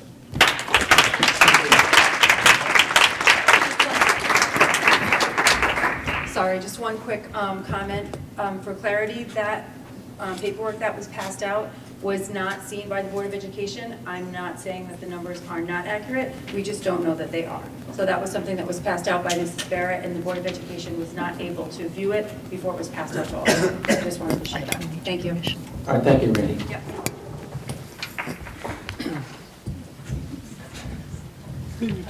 Alyssa D'Amico, 60 Potter Road. I have 2 children in town, so I said, leave it up to the people and what they want. I want to vote on the budget. I want to vote on the budget. Was it 9.95, like Michael is suggesting we keep it at? I have a child who's in special education, who I fought really, really hard for too long to have him there. He's finally there, and if this kills that, I will lose my ever-loving mind, I'm just gonna tell you, okay? So that's number 1. That's from the mom perspective. My other perspective is on the business side, and that would be whatever you're doing here, and I respect what you're doing, and I do the same in my job, you gotta start looking at the things that everybody keeps pointing out, which is insurance apparently. Now, I'm new to these meetings, new to the Board of Ed meetings too. Well, maybe I'm gonna follow them a little bit more closely. Whatever you're doing with insurance, it isn't working, okay? So, the budget's the budget for this year, whatever you're doing, but you better get in a room, you better call people, and you better figure it out, because it seems like the Board of Education is taking a massive hit because of something that you guys started a while ago, and it needs to be fixed. Maybe they should go out and figure out their own insurance, I don't know, but there's costs that they can't control that I think you guys put them into, so you better figure it out. So if I could just clarify on the insurance. First of all, the administration, primarily Mike and Rich, have looked into a lot of these things, including insurance. The board itself doesn't drive some of those decisions. The insurance is, we have a self-insured model. So what's driving the insurance costs are claims. Now, we have a stop loss, so if we have a catastrophic event, unfortunately, people get ill, they get cancer, unfortunately, and we do have a stop loss that covers that. But claims history, it's hard to predict, and as you heard a lot of people say, it's up, especially on the Board of Ed side. Now, I do know, I think that we are looking at a slightly different model, I think, Rich, was that for workman's comp? Yes. That's workman's comp. Workers' comp. Okay. But I think that's really the big driver. It's unfortunately just the actual claims history that the town and mostly the Board of Ed is experiencing. No, and I understand that, because in my business, we went self-insured as well, so we take on that burden. But if it's not working, if that model isn't working, it's like a business model. If that business model doesn't work, you go figure it out, right? I am in IT. I look at costs all day long on implementations and everything else, and I have to look at the cost, and I have to weigh out what's the best decision. And there's usually 5 or 6 different options, and I have to figure it out. You guys have to do the same thing, if you guys are the ones who pick I'm that. going to let Mr. Monaco comment on that. Just to give you some insight, of all the things this town's been doing these last few years, the self-insured medical model is working well for us. Costs do go up, a lot of it's driven by prescription. If you look at the things that determine the cost. It's basically administrative cost and the cost of the service. We're self-insured. So the cost of service is actually what it costs us based on Anthem's negotiated rates, which are, as you can imagine, are probably as low as you can find in the industry. Our administrative costs is basically given back to us by Anthem for us staying with them. Part of the problem has to do with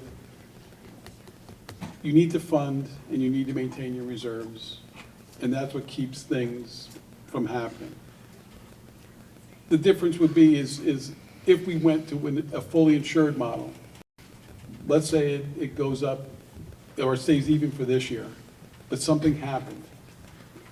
Next year, insurance companies do not lose money. They just increase your rate to cover what they just lost. So you still pay it. The upside of being the self-insured model is when we have years of savings, we're reaping the benefits of those savings.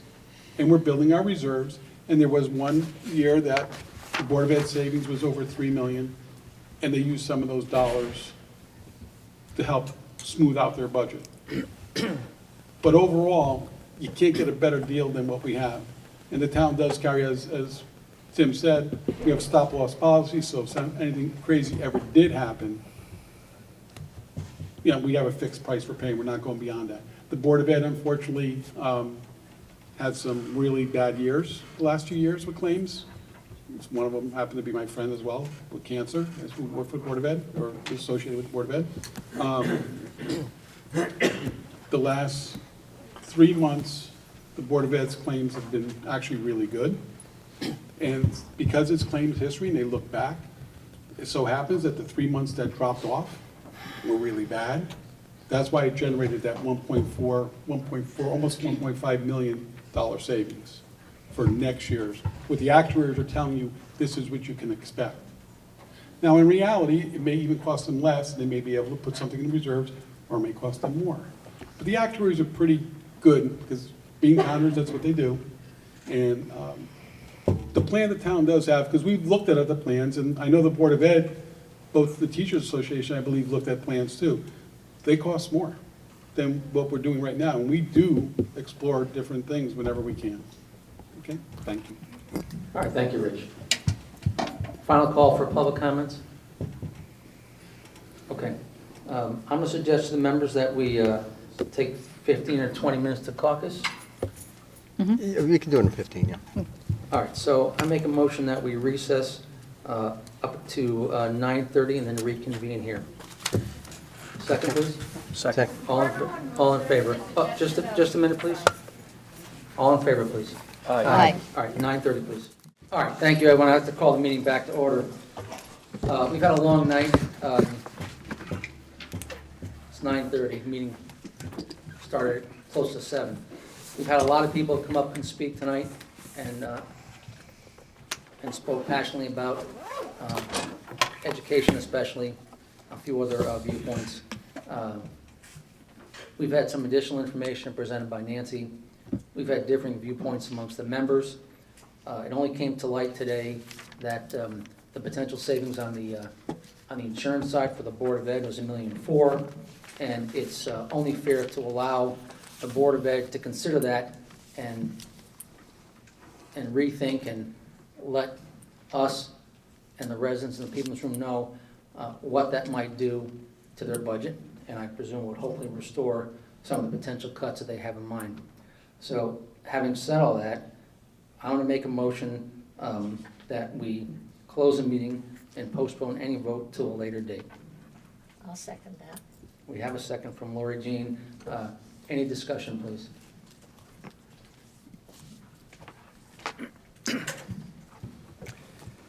Obviously, the weight of what's happened tonight has influenced this board to do something they've never done before, because we've always had a proposal to throw out to the April hearing before the town. But I just want you to know that your letters, your activism, and your appearance here tonight has made a difference. It's made a difference with me and hopefully with the first selectman and all members of the board. So I have to thank you for taking the time, making the sacrifice to be here tonight, to speak up and to support each other. And hopefully there's brighter days ahead. But sometimes it takes a while for the weather to change. So in that vein, I support this delay because it may lead to a more positive outcome than what you were originally presented with tonight. So I do support the postponement. Mike, can you give it to Nancy, please? Thank you.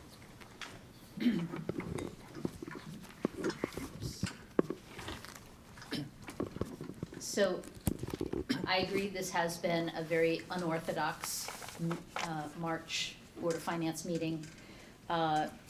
There's still a lot that is in a state of flux, both on the expenditure side and on the revenue side. So I think until some of these things are pinned down, I agree that we probably should not force a vote this evening.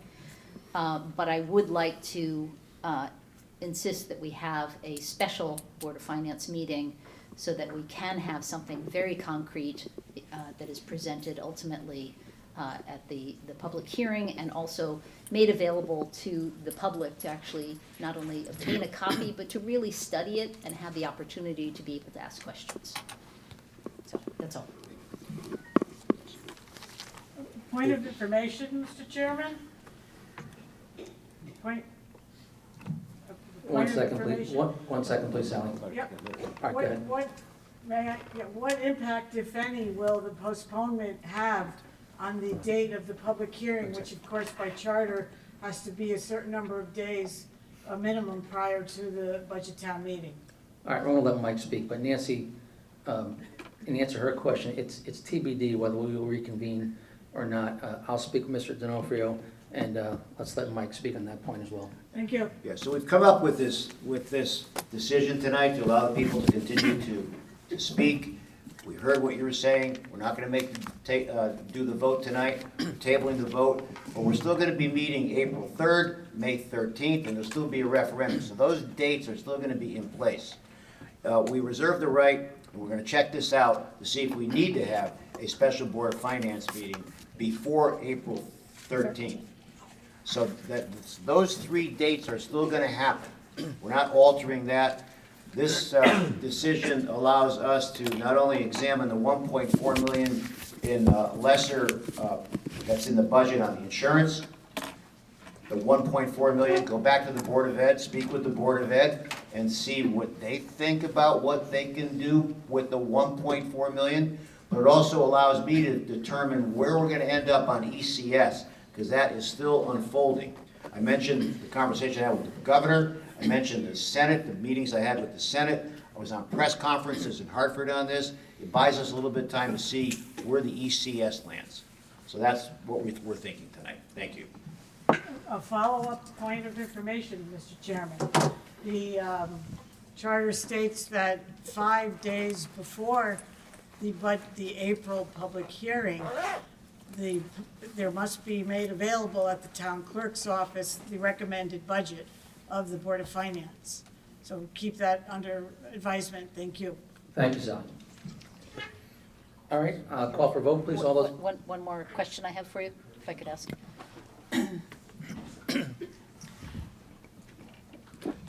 Will there be a format for submitting all of my recommendations on the revenue and expenditure sides for consideration by this board?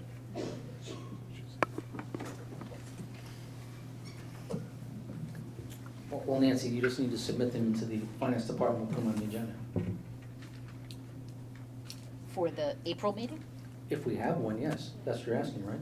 Well, You can submit them to the board either way, you know that, right? I can't. I would have to submit them to you, and you'd have to share them. Well, actually, I asked that last week, but you didn't send them in, right? I didn't receive any. I texted the entire board and asked anyone who had any decrements. Mike responded. And if they had any decrements, to please send them in, as we've done the last 2 years. Okay, I didn't get that. In any event, why don't we see what the story is in the meeting? In the meantime, you can still submit your suggestions to Rich either way. Sure. Thank you. All those in favor? Aye. Aye. Anyone opposed? All right, thank you all. I know it's been late. We appreciate your input. Have a nice evening. The preceding program is brought to you in part through a grant from the town of North Haven.